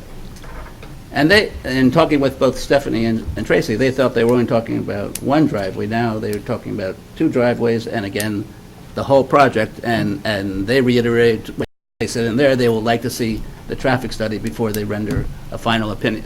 So that's what they said. So my feeling is, this is just my feeling, is that it's better to do it, to err on the side of safety, to do it now, to give the signal we want it to be safe, and then we can always change it if we really have to. That's my feeling. So I would support still doing it tonight. Well, I'll just also note on this one, having heard some of this information from the Economic Development Committee, we did specifically ask, and this body did ask the police to opine as to their opinion. We gave specific instructions to ask what that was. They did opine that they believe that they support this ordinance, that there should not be a left turn. The other piece that came forward out of our conversations at the EDC is that for quite some time, that property has existed with one entrance that currently right now does not allow a left turn out onto Bloomfield Ave. We confirmed that with the county. That is as it exists now. The county also talked about changing that for the future project to allow for that left turn and to also make a left turn in lane, which does not exist now. That left turn lane is really for Grove Street, but they've talked about extending that, as you know, to allow for it. So, in fact, this would have much more access, even with a new entrance that was only a right-hand turn, would have significantly more access than currently exists for a supermarket that was there before that was much larger, and all the stores that were there. So, with that, the Economic Development Committee did recommend supporting this ordinance, and as such, I would agree with my colleagues that we should move forward with it as is. So. I also do not support the motion to table, but we will vote on that now. All those in favor of the motion to table, Madam Clerk, would you call the roll on tabling? Council, Can I Sure. just say one thing? What Councilman McMahon just said, that Stephanie Gnezzo and Tracy would like to look at the whole project. They haven't done that. They haven't looked at the whole just this left-hand turn. Is that what you're saying? And so I do support the no left turn, but I would also like them to look at this. I think it can be tabled. I don't think that there is a great hurry here. I don't think anything's going to be built for quite some time. The planning board doesn't even have their ordinance together, and so I'd like to get a whole view from the police department. I respect what Stephanie has to say. She knows this town better than anybody as far as traffic flow. Perhaps better than the consultants and the experts. Oh, okay. Hold on. So I'm sorry. Councilman, Okay. I didn't know that's what he was No, motioning. all right. Yes, thank you. Deputy Mayor Spiller, also saying hello at the same time, but I did want to speak. I think what we've heard tonight, that currently you can't make the left-hand turn, correct? Which is what we're talking about, right? The one on Bloomfield Avenue, but the one we're voting on isn't that one at all. It's the one on Understood. Grove Street. There is no turn at all there right now. There's not a entrance or exit there. Understood, and there won't be for a while because the project is not even started. So, and hearing conflicting information about what the police may have opined on and what they haven't opined on, I don't see the urgency here. So I would also be in favor of tabling this at this point. My 2 cents. Thank you, Mr. Deputy Mayor. Thank you, sir. And so, since the only thing that I had in writing, said that they were in favor of the no left-hand turn, and I know for a fact that Lieutenant Ignazzo, who I value her opinion very much, attends regularly pedestrian safety and has discussed very thoroughly the left-hand turn and given reasons why it is not safe to go across 2 lanes of traffic, as well as the other one. And so I know for a fact that she is well aware of the turn that we're talking about, the flow of the traffic, and she has been consistent over the years with this and the project. And so since I don't have anything in writing signed by her that says she's not aware of what this project is, I would tend to value and understand that she does, and that over the years she's been consistently speaking up against this as many years as I can go back when we were first having meetings about this in the fire station. And so I don't know, for it to be represented that she doesn't know this project and that she wasn't aware that there's a turn or whatever is just it's unbelievable for me, because I've heard her speak very thoroughly about the reasons why that would not be a good idea to have that there. And then we have the police in writing stating that they're in favor of the no left-hand turn.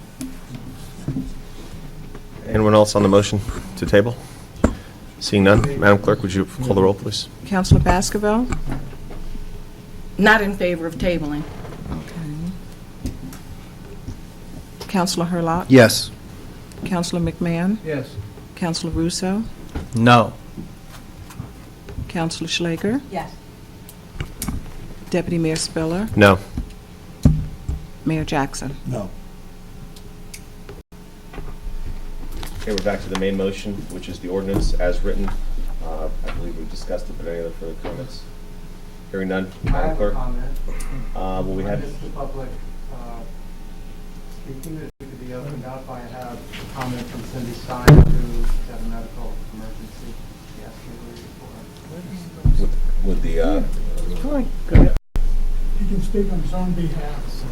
yeah, can you please step to the microphone, state your name and address? My name is Edward Goodell. I live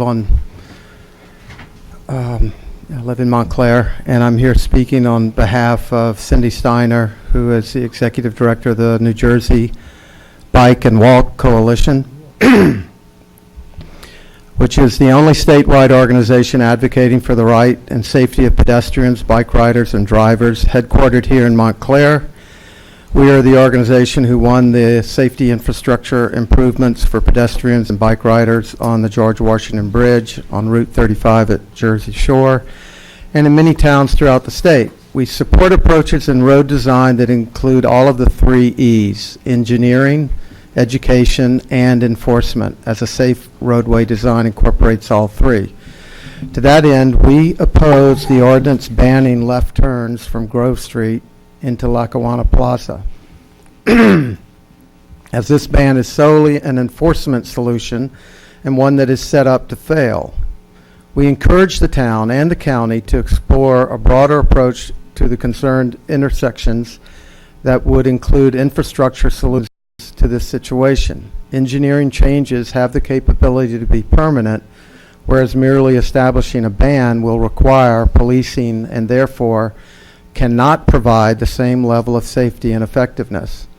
An example of a failed enforcement approach is speed limits. We all know that merely posting a speed limit sign does not deter drivers from exceeding it. Infrastructure and the education combined with enforcement bring about reduced traffic speeds. We are concerned that by creating this left turn ban and not providing a robust roadway safety design around it, pedestrians using the sidewalk will have a false sense of security in that they will not expect drivers to make a left turn and risk being hit as a result. Again, as the police cannot be at this intersection all of the time, the ban will be only marginally effective. Some drivers will make the turn, pedestrians will not be expecting it, and crashes will occur between them.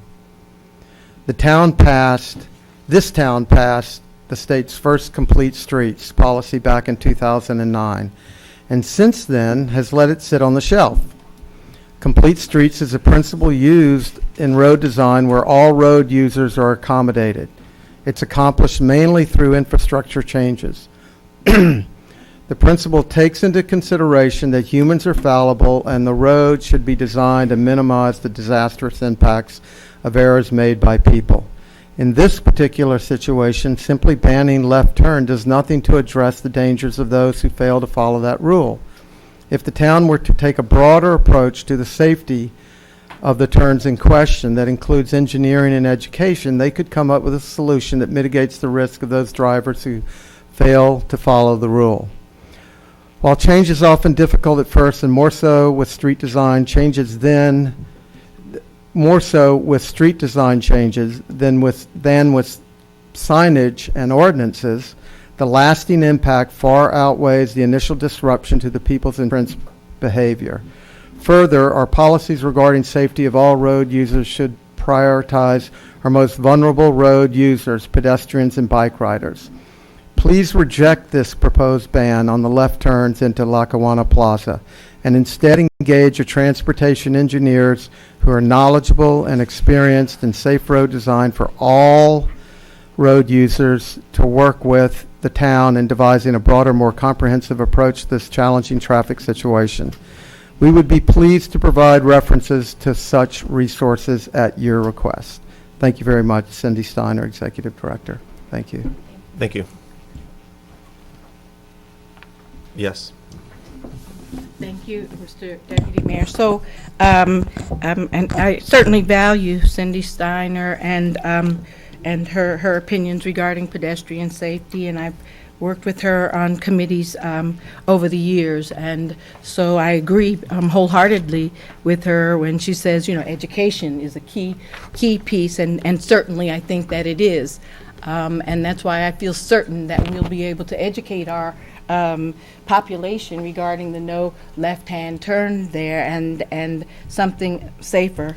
Also, I don't think that because we vote for a no left-hand turn in that area, that precludes us from looking at any other safety measures that we may need to implement at a later date, nor does it preclude us from going ahead and continuing with our complete streets that we're already in the process of doing that.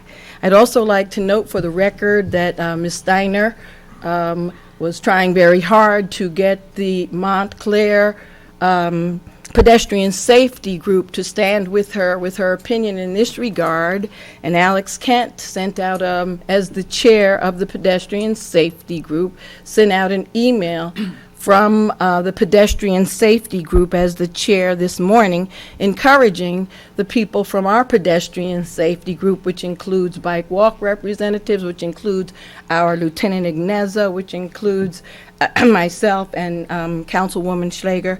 And so she sent out an email from that body to encourage us all to come out and support the no left-hand turn. And so, I value Cindy and her opinions, but it's not that was Cindy's opinion. It was not the opinion, although she tried on 2 occasions, once by phone at the meeting before this last meeting, and then today to, get the support of our pedestrian safety group behind her to say, we don't want to support this.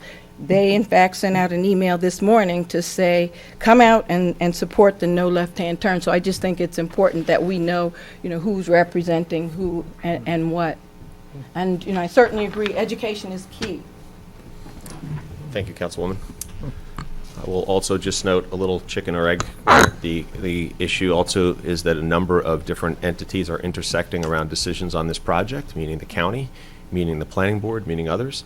The piece of this that we do have a say in is determining ordinances on left turns.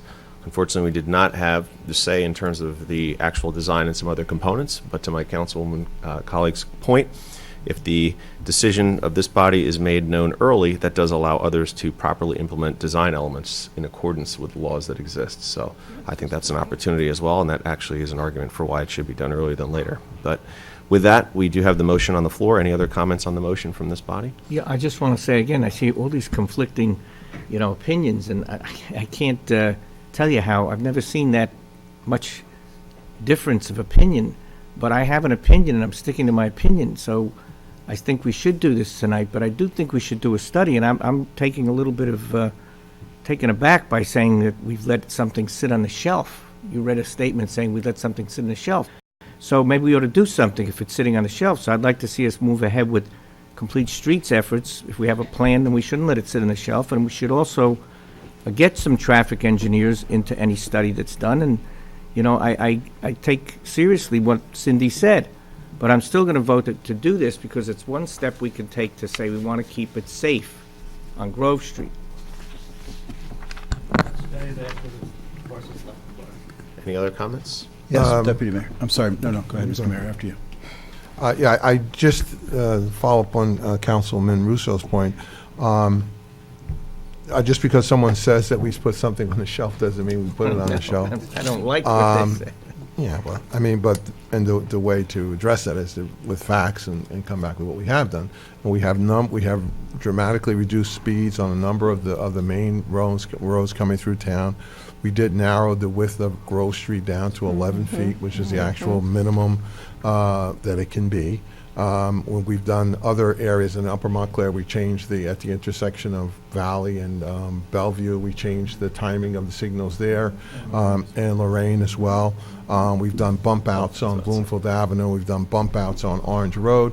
So when one says that we haven't done it, and also instituted, I don't know how many with the numbers down, but has to be 25, 30 of the flashing lights all around town, maybe more locations than that.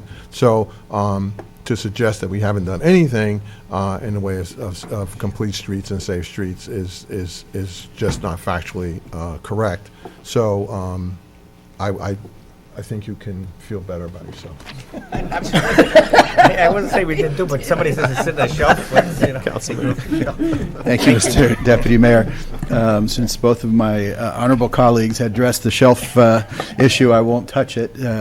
But I do still have some concerns because I don't think we have all the information. There's some conflicting things back and forth here, which I'm not comfortable with. I'm a simple country lawyer. I'm not a traffic engineer. So I will vote accordingly at the appropriate time. Thank you, Mr. Deputy Mayor. Any other comments? Seeing none? Mr. Mayor? Sure. I voted originally for introducing this ordinance, and I think that I'm not going to, as I'm listening to my colleagues, I don't think I'm going to change my position on it. But I am open to arguments to change it if we do if it does pass. I'm open to arguments to revisit the decision. But I think that for the moment I'm going to stand where I voted to introduce. Any other? Real quickly, I supported this in the beginning, but I would like to. But I would like to see a report. I'd like to see something in writing from our police department. But I will support it in this next vote, but I want to see something in writing, and I would like the whole project to be relooked at from our local standpoint. I just finally say, with all the conflict and the questions, what's the need to pass this tonight? I just don't get it, so I'm going to vote accordingly. Any other comments? Madam Clerk? The next ordinance, You got to hold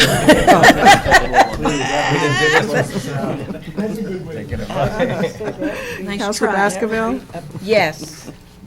Counselor Hurlock, No. Counselor McMahon, No. Counselor Russo, Yes. Counselor Schlager, Yes. Deputy Mayor Spiller, Yes. Mayor Jackson. Yes.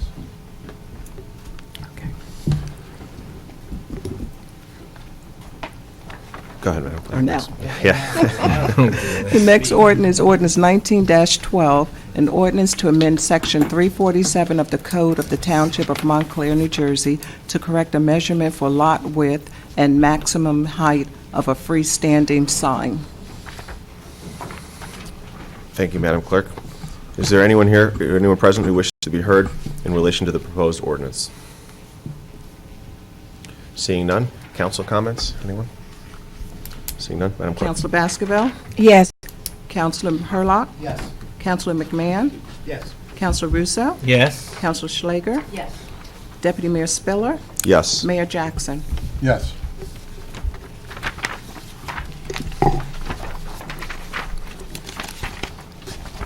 The next ordinance is ordinance 19-13, ordinance amending Montclair Code 327. Is there anyone present who wishes to be heard in relation to the proposed ordinance? Seeing no one, council comments? I comment. Mr. Bear? Oh, I thought somebody else. I just wanted to commend the Economic Development Committee for working this through. I know it was a tough issue with a lot of constituencies, and I think the resolution is a fair one. I think it pays attention to some of the economic stress that was on some of the people who use the facility, but at the same time gets us where we want it to be revenue-wise. So. I agree. Oh, is it the next one? Well, I'm in advance of that. Talking about there, Mayor. I feel the same way. Yeah. We I was with we all kind of got I it. thought we voted on With it. him. D is. I thought we voted on C already, no? No, we didn't vote. I'm sorry. All right. But it was hard work, though. Is Nixon still, Nixon still president? Madam Clerk? Counselor Baskerville, Yes. Counselor Hurlock, Yes. Counselor McMahon, Counselor Russo, Yes. Counselor Schlager, Yes. Deputy Mayor Spiller, Yes. Mayor Jackson. Yes. The next ordinance is an ordinance amending Montclair Code, Chapter 230 and 327 regarding certain parking fees. Is there anyone Mr. present? Deputy Mayor, may I speak? Sure. Thank you. When this ordinance was written, it was expected, we thought it would come up earlier, and consequently, the commencement date for the $80 a month fee at Bay Street Deck is May 1st. We won't be able to keep that May 1st date, and I'd call for an amendment to make that June 1st. It's not a substantive amendment that would require the ordinance to be re-advertised. Any objection? May Second. 1st to June. As amended, then. Thank you. Thank you. Seeing no anyone from the public wishing to be heard on the proposed ordinance? Seeing none, Mayor, would you like to repeat all the great things you had to say about the Economic Development Committee? Yes, I would. In all seriousness, I do want to, if I have to, I'll repeat it. I think it was a very tough charge to kind of blend and come up with these, all the different interests. But I think it's a fair one economically to the users, and I do know that people who use the Y, particularly our seniors, have an issue with some of the cost of it, and I think it was a good compromise, and kudos to the committee. Thank you. Thank you, Mr. very Mayor. much. Any other council comments? Seeing none, Madam Clerk? Counselor Baskerville, Yes. Counselor Hurlock, Yes. Counselor McMahon, Yes. Counselor Russo, Yes. Counselor Schlager, Yes. Deputy Mayor Spiller, Yes. Mayor Jackson. Yes. Thank you all. Next, we have some new ordinances. Ordinance E is fully funded capital ordinance providing for acquisition of vehicles, equipment, and other improvements for the parking utility and appropriating the sum of $146,000 from the Parking Utility Capital Improvement Fund to cover the costs thereof. And I so move. Second. Any comment? Yeah, I have a comment that will actually apply to E and F. This is, again, another step, I think, for the council in terms of our financial stability and strength and kind of moving some I think, very conservative financial principles ahead. We are paying for, in years past, we would take surplus dollars that were generated by the utilities and put it into our operating budget to help offset tax increases. This year, we're not doing that. There's no money coming from no surplus money going into the general operating budget, but instead using the surplus to pay for needed capital improvements in the utility. So we're not borrowing money to do any of this. We're paying it from the surplus that's generated by each of the utilities. So this is another example of the council really working so that we're now, again, not borrowing money. We're using money from that's been generated by the utility to pay for ongoing capital needs. So, again, I think it's just a strong step for us as a town financially. Thank you, Mayor. Agreed. Other council comments? Mayor, I just wanted to reiterate, I thought the same thing and made notes on mine to the same, and to your point, F, as well. I think that certainly we talk a lot and people see a lot, street improvements that we've been all dedicated to. Certainly with decks we see some of it, but even with the next one with the water utility and some of the work that occurs underground, really to hear where we were and what we were doing in terms of the amount of infrastructure repair, which was much less, I'll say, without using the word minimal, and now to a point where we are really aggressive. We have a great director in charge of this, kind of pushing forward, very knowledgeable. And, again, I can't say enough because I know it's not the thing that gets a lot of attention, but in this area, it's one of the areas I'm most proud of all of us and certainly my colleagues and happy to be part of it in terms of really investing in this so that when we talk about, and many people say it, our kids and our grandkids, this is the kind of thing that's going to make such a big difference. So I just want to say kudos and also to the administration for your work and certainly putting the right people in place. So thank you to all. It's been moved and seconded. Do we need a roll call on that one? Madam Clerk? Councilor Baskerville? Yes. Councilor Hurlock? Yes. Councilor McMahon? Yes. Councilor Russo? Yes. Councilor Schlager? Yes. Deputy Mayor Spiller? Yes. Mayor Jackson? Yes. Next, we have Ordinance F, which is fully funded capital ordinance providing for various improvements for the water utility and appropriating the sum of $2,375,000 from the Water Utility Capital Improvement Fund for the cost thereof, and I so move. Second. It's moved and seconded. Any comments? Hearing none, Madam Clerk. Councilor Baskerville? Yes. Councilor Hurlock? Yes. Councilor McMahon? Yes. Councilor Russo? Yes. Councilor Schlager? Yes. Deputy Mayor Spiller? Yes. Mayor Jackson? Yes.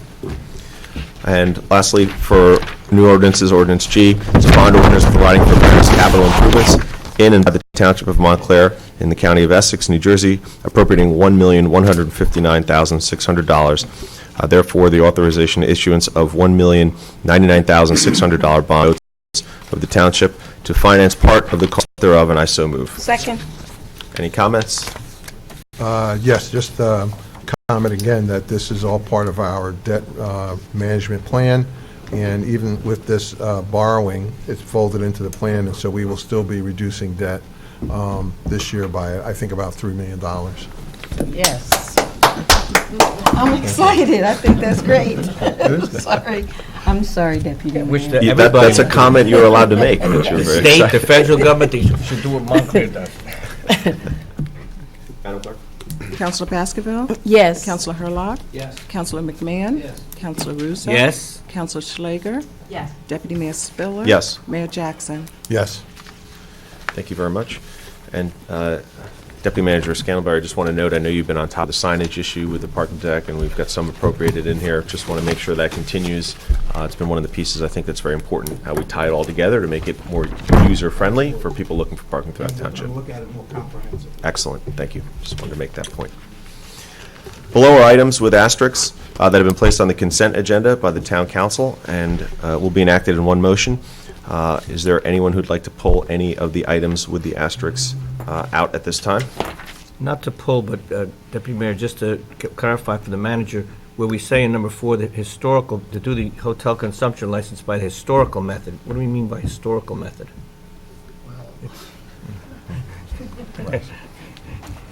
The New Jersey State alcoholic beverage control laws provide two methods for issuing a new liquor license.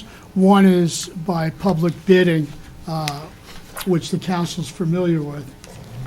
The other one is by soliciting applications, and then at a public hearing, the council reviews the applications and makes a determination if any of the applications are in the public interest and which is most in the public interest, and awards the license. That's called the historic method, and that's what we're using here, because as you might imagine, there's a limited field of applicants.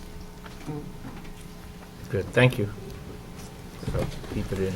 Seeing no items to be removed, I'll hereby move resolutions 1 through 5 in block without objection. Is there objection? Hearing none. Okay. Let's do a roll call. Madam Clerk? Counselor Baskerville? Yes. Counselor Hurlock? Yes. Counselor McMahon? Yes. Counselor Russo? Yes. Counselor Schlager? Yes. Deputy Mayor Spiller? Yes. Mayor Jackson? Yes. Do you want to go in order? Councilman Hurlock, you want to just do number 6, I believe? I would be happy to, Deputy Mayor. Excuse me, can we start on this side? Because I'd really like to do Jacob. We can start on the that housing. side today. Let council. He called you without- already, is that okay with you? I'm sorry. Absolutely, Dr. Baskerville. And that's Dr. okay with Baskerville, you, sir? absolutely. We'll Thank go with you. this side. Okay, this is number 6, and I'm very happy to read this one. This is a resolution appointing a member to the Housing Commission. Be it resolved by the Council of the Township of Montclair in the County of Essex that Jacob Keller be and is hereby appointed to serve as a member of the Housing Commission commencing immediately and for a term of 1 year, and I so move. For those of you that don't know, he's an outstanding student at Montclair High School, and we're always very excited to have our high school students participate in our government. Second? Yeah, I just want to ask again, Councilor Baskerville, this is a spot that's reserved for students. Yes. So this is what people have to understand. It's a high school student because we need to have we had a student from Montclair State at one point, but he moved. So that's a good appointment, but it's a student spot. Any other comment? All those in favor? Aye. Opposed? Abstentions? Excellent, thank you. Mr. Mayor, would you like to do the Certainly. next one? This is a resolution authorizing the installation of an informational sign at Crane Park. Whereas on March 5th, 2019, the Parks and Recreation Committee presented a proposal by Friends of Crane Park for the installation of an informational sign in Crane Park. And whereas the proposed sign included a description of the sign, details, sketches, etc.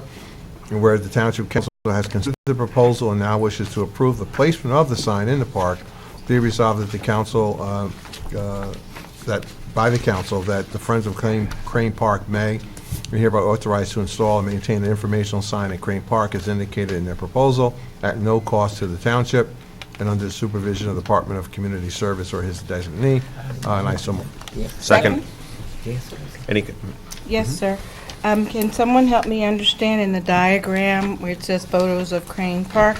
Because the diagram where it says it's facing the south, it appears to be facing the north. Does it look like it's facing the north to anybody else? Or because the north would be this way.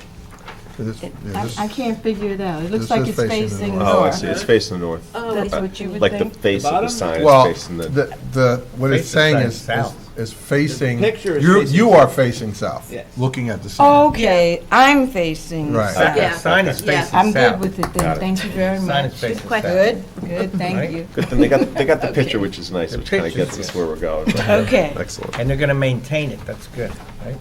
Any other comments, council comment? Seeing, there's no cost for this. Seeing none, all those in favor, please say aye. Aye. Opposed, abstentions? Thank you very much. Councilman Hurlock, would you please do number 8? Thank you, Mr. Deputy Mayor. This is a resolution accepting maintenance responsibility for the installation of a new crosswalk across Grove Street, which is an Essex County roadway, at Grandview Place, which is a township roadway, and I so move, Mr. Deputy Mayor. Second. Moved and seconded. Any council comment? Yes.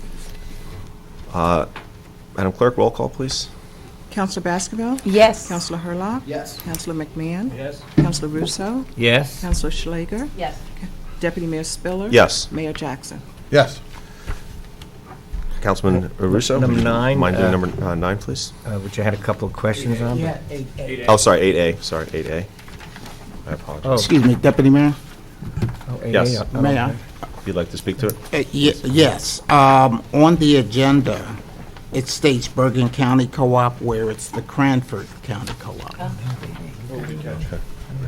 But I don't have to. It's the Cranford. It's Cranford County Co-op as opposed to Bergen County. We're a member, but we need to pass this resolution to be able to use the 2019 contracts. This resolution was inadvertently omitted from our first meeting in January agenda, and so therefore, in order to consider item 9, we have to do 8A first. Oh, okay. Councilman? So I'm going to do 8A because I was going to do 9, but they're connected, right? You can do both. I had questions on it. I had made a lot of questions. Lines up perfectly. Manager, I just want to ask a question after I do it. Resolution authorizing the purchase contracts with certain approved Cranford County Cooperative Council contract vendors. Try to say that. Pursuant to the NJSA 40A:11-10. So, I'm not going to read this whole whereas, but if we pass this, then we could do 9, right? That's why we need to pass 8A. Okay, so I move 8A. Second? Second. Mr. Deputy Mayor, just a real quick question. Where's Cranford County? I've not heard of Well, that's Cranford what I County want. in New Jersey. Where is it, Mr. Deputy? Pennsylvania, thank you. That was my question, thank you. Any other council questions? Okay. Seeing none? Councilor Baskerville? Yes. Councilor Hurlock? Yes. Councilor McMahon? Councilor Russo? Yes. Councilor Schlager? Yes. Deputy Mayor Spiller? Yes. Mayor Jackson? Yes. Okay, now here goes number 9. This is the one I had questions at. Resolution authorizing the acquisition of 2 new 2019 Chevrolet Tahoe police pursuit vehicles through the Cranford Cooperative Pricing Program, Contract 47, CPCPS, number 10. So this is to purchase the 2 vehicles, which my question was, what was the Cranford Cooperative? And now we've resolved that, we can do it. And then my other question is, although I move it, that this is a dealership in Monroeville, Pennsylvania, and I just wanted to know from the manager, because I'm totally confused by these contracts over the years, why do we have to go to Pennsylvania to buy this? We don't have to, but in doing so, we get for the benefit of the Montclair taxpayer the best possible value for our dollar. We really do. Okay, as long as we're getting violent. Now, the only other question I had is the 2 of them together, the total price is $770 each, am I correct? Correct. Seems like a bargain, $35,000 each for the Tahoes, right? Yeah, and my last question, because I've always been an environmentalist about vehicles, I've always asked questions about vehicles, do we really need these very, very large vehicles? The We do Tahoes are in the certain largest, instances, yes, so we need the Tahoes, yes. which are big gas guzzlers. Okay. We need them, we're going to do it. The police has asked for them, we're going to do it. We have to support the police with vehicles, but I don't like big Tahoes, okay? So I so move. I hate to go back on this, but at the top of this Where are you, Councilman? 8A, it refers to the Cranford Police Cooperative Pricing System, not a county. And we're back in New Jersey. I'll certainly look into it. It may just be an inadvertent mistake. And I tried looking it up here, and also said the Cranford Police Cooperative It's probably Pricing. Cranford. There's no Cranford County in Pennsylvania, sorry. Probably the case. Not the town of Yeah, Cranford. Cranford County Yeah, town of Cooperative Cranford. Pricing. It is the town. I think it's a purchasing cooperative run by the police department Yes. In the in the town, Township of Cranford. in the county of Union. County. Okay, all right. But the dealer is in Pennsylvania. That's correct. Okay. It says Cranford County. I moved, seconded, right? Go ahead, Julie. Any other council comment? I will also note, Mr. Stafford, a little bit to the questions of Councilman Russo. Happy to see we're kind of managing the vehicle array that we have here. I know the mayor was key in terms of some of the vehicles that we have doing some of the road work pieces, being much smaller, to your point, more fuel-efficient vehicles. Right. I've seen a number of those throughout town sitting on the sites, which I think has been a great move, and I know those vehicles are much cheaper as well, so I think that was a great suggestion. So I'll just also use that as a point to emphasize to make sure that we continue to manage that fleet so we don't become either top-heavy, bottom-heavy, whatever vehicle distribution we're talking about, because I think it's important that we kind of have all those vehicles for the different roles that we're looking for. So as long as the police chief and, through you are managing that to make sure that we don't sway away from that. I think that was a great move, and I hope, to maintain that moving forward I agree, to some degree. and such is the case in this instance. What will happen is these two vehicles on entry into the fleet will result in a moving down, so to speak, on the chain of ability to be used of the vehicles that we have, and there are two that have certainly outlived their useful lifespan, and to the extent that they can't be repaired or cannibalized, will be put to auction. Right, two Tahoe-like vehicles, you're saying of that? I can't say that. The fact of the matter is, though, those two vehicles, whatever they're determined to be by the police department chief and deputy chiefs and their designees, would ultimately come off. And that's not necessarily right away, but ultimately, if they can't be repaired or cannibalized, they would be put to auction. Thank you. Thank you. Mr. Deputy Mayor. It's okay. Mr. Stafford, if we could also another filter could be whether or not they could be used for decoys. Yes. That's Yes. something I should have included in that as well. Okay. The police department leadership team is employing vehicles that are otherwise not being used up until the point where they have to be towed someplace, which of course is unrealistic. But that is a point I should have included. Repaired, cannibalized, or used in another capacity. Thank you. Nice. Manager, I just want to note the attached memo from Deputy Chief Frisano indicates we had to do this tonight because of a vendor deadline, right? Yes, the price, it was a late addition to the agenda because the prices are going up. Right. So it's better, we're saving money this way. Thank you. Madam Clerk? Councilor Baskerville? Yes. Councilor Hurlock? Yes. Councilor McMahon? Councilor Russo? Yes. Councilor Schlager? Yes. Deputy Mayor Spiller? Yes. Mayor Jackson? Yes. And Councilwoman Schlager, will you do the honors? Yep, thank you, Deputy Mayor. Whereas invoices against the Township of Montclair in favor of the following persons for the amounts set opposite their respective names have been received, duly audited, and found correct. Therefore, be it resolved by the Council of the Township of Montclair, the County of Essex, that said invoices be, and they are hereby ordered paid, and that checks be drawn by the Finance Department to the order of such persons for the amounts respectively and hereinafter stated on computer printout attached hereto and made part hereof. This bill list is dated April 23rd, 2019, for $22,938,877.33. And I so move. Only a quick question for the manager again. That's the highest I've ever seen. Yeah, it's pretty big. Well, $21.1 million of it is to the Board of Education, the state of New There Jersey, you for a go. pension contribution, as well There you as go. principal and interest. 21 million to the So state. really, the overwhelming majority is not for this township's expenditures. It's the rather usual for- million or two that we usually pay bills. And that's the number this week. Yeah, this is just this week. Thank you. State pension. Madam Clerk? I should. Councilor Oh, Baskerville? Mr. Mayor, sorry. Mr. Stafford, on page 43 is the payment to integrated chip systems for the microgrid study. Yes. And I know that was supposed to be at no cost to us, as I recall. That's passed through. We have- we get the received money, it? yes. We and have, we pay it. okay, just want to be sure. Yes, sir. Thank you. Any other council questions? Seeing none, Madam Clerk? Councilor Baskerville?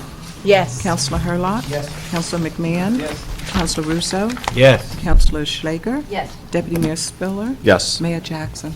Yes. Thank you. Any administrative comments, Madam Clerk? Yes, I would like to report that the clerk's office will remain open until 9:00 p.m. on May 14th for late-night voter registration.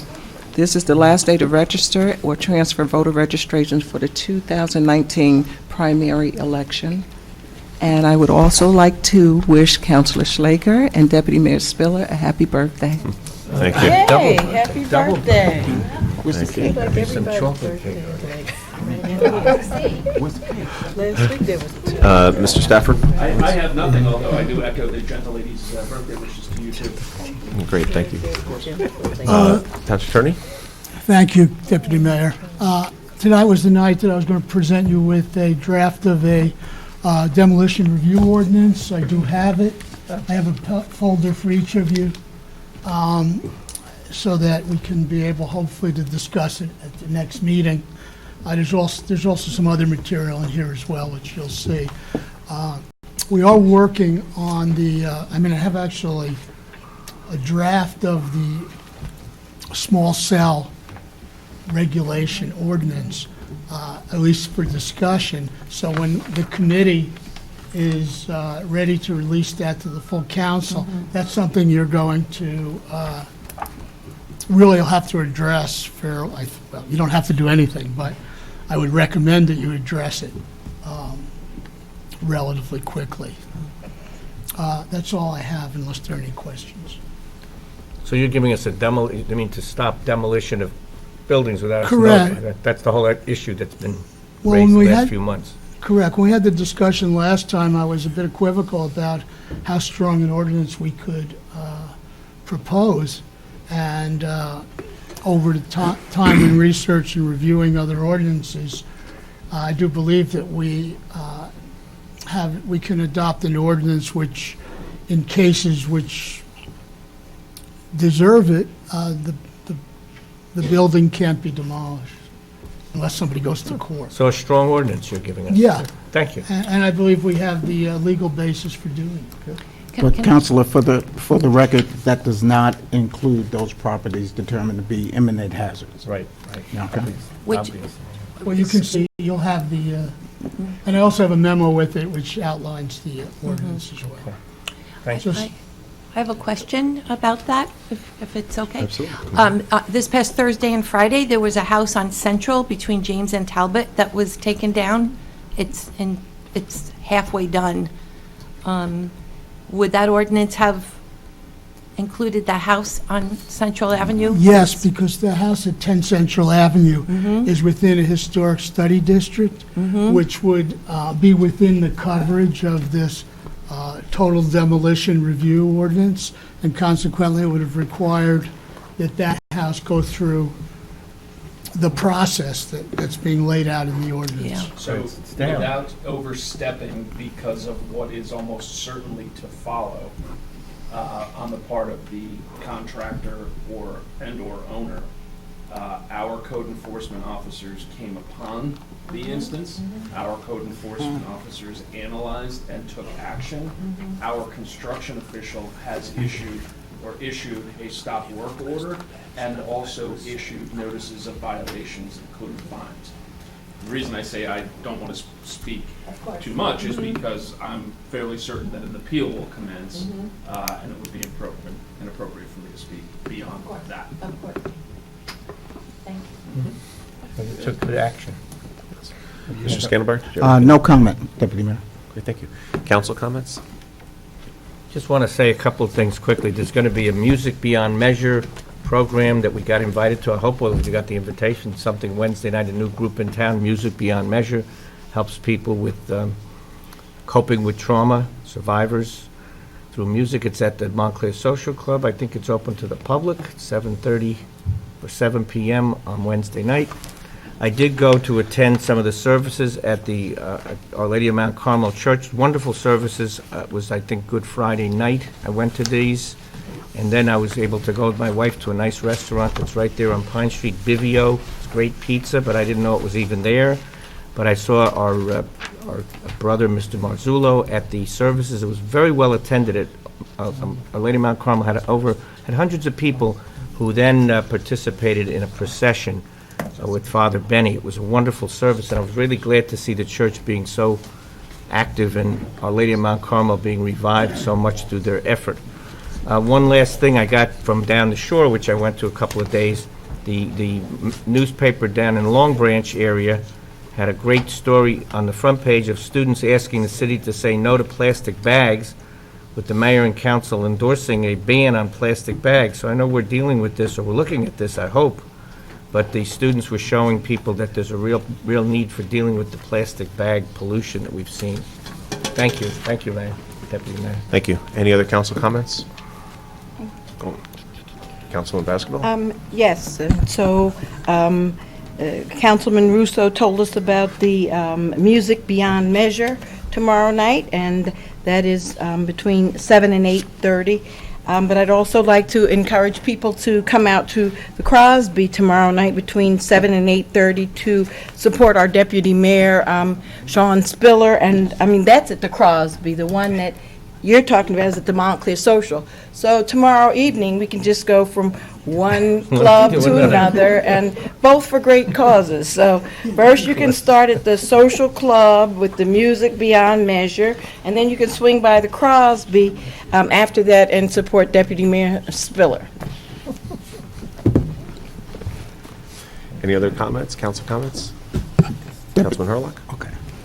Thank you, Mr. Deputy Mayor. Wonderful job presiding over the... Very well. Two things real quick. We had our ward meeting the end of March at the Bellevue Avenue Library. We had a very, very good turnout. There must have been about 40 or 50 people present with us that night. Also want to thank the Montclair Police Department for coming out as well, and thank you, Mr. Deputy Township Manager, Mr. Scantlebury, for being there, as always, and your support. Thank you. Saturday, April 13th, we had our 7th Annual First Ward Beautification Day. We had it at several sites: Carlisle Woods, Bonsai Preserve, Yannicol Brook Park, Mountainside Park, Upper Montclair Business, Sunset Park, Upper Montclair Train Station. Many, many people turned out. I want to thank everybody who turned out. A lot of Montclair State and Montclair High School students got their community service hours. It's always a great event. It's one of those great private-public partnerships. The town supplies the bags and the gloves, and the citizens come out and supply the sweat. And I thank everybody who came out. It was a great event. Thank you, Mr. Deputy Mayor. Excellent, thank you. Deputy Mayor, I do have one more comment in response to Councilor Russo. If you look in the folders that you're about to get, you will see the recommended ordinance that we received from Ms. Lyle Landon of the Environmental Commission.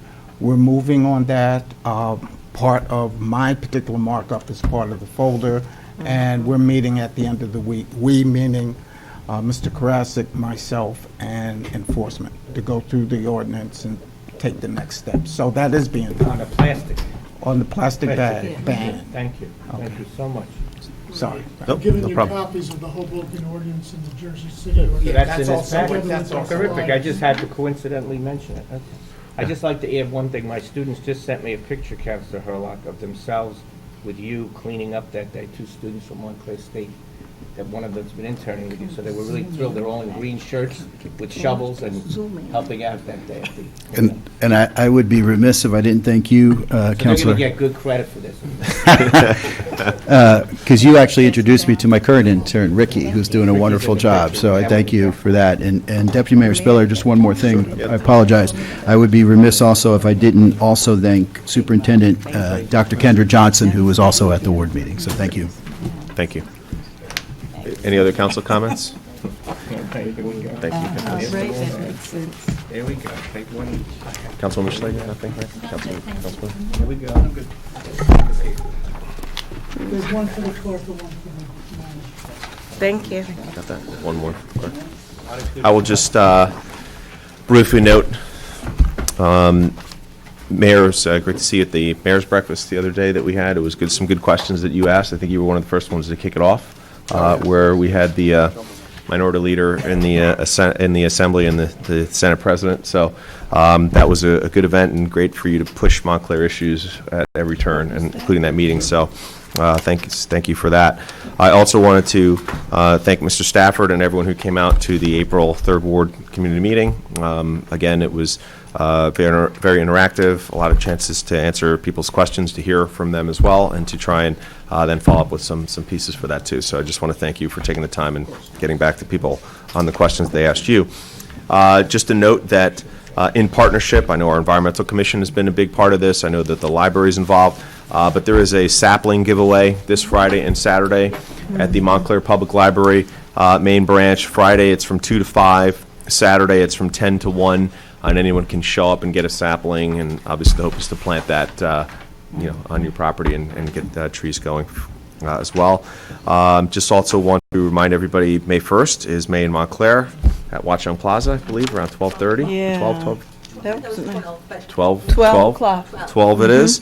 So hopefully people can show up for that. It's always great to see the kids and and everything that happens there. And lastly, just put on everyone's radar, on May 17th will be the Montclair Community Pre-K Gala. That'll be at the Montclair Social Club, and I put that out there. If you're interested, you can go on their website and get tickets. And again, that's supporting another great public-private partnership, as you noted, that we have here in town to make sure that our kids are getting the best start on early education. May 17th 7 to at 11. the Social Club, 7 to 11, you're saying? Yes, 7 to 11. And tickets are available online. Oh, yes, Mr. Mayor, would you like to speak to that? Certainly, as the mayor is just reminding all of us too, we're got the film festival that I think is on everyone's mind, and there are tons of great events. I know I get all the emails, and I'm sure they're all out there as well, of all the wonderful things happening. And it's certainly an example when you travel throughout the state and you talk to others, or at the mayor's breakfast or other pieces where they're talking about, the film festival and all the things that are out there. So if you have an opportunity to see the films, go to any of the events. There are a lot of opportunities to really engage, to hang out with some of our neighbors and friends, and to really get to see some good films. So hopefully you can have the opportunity to see some as well. And with that, I'll entertain a motion to adjourn. Second. All those in favor?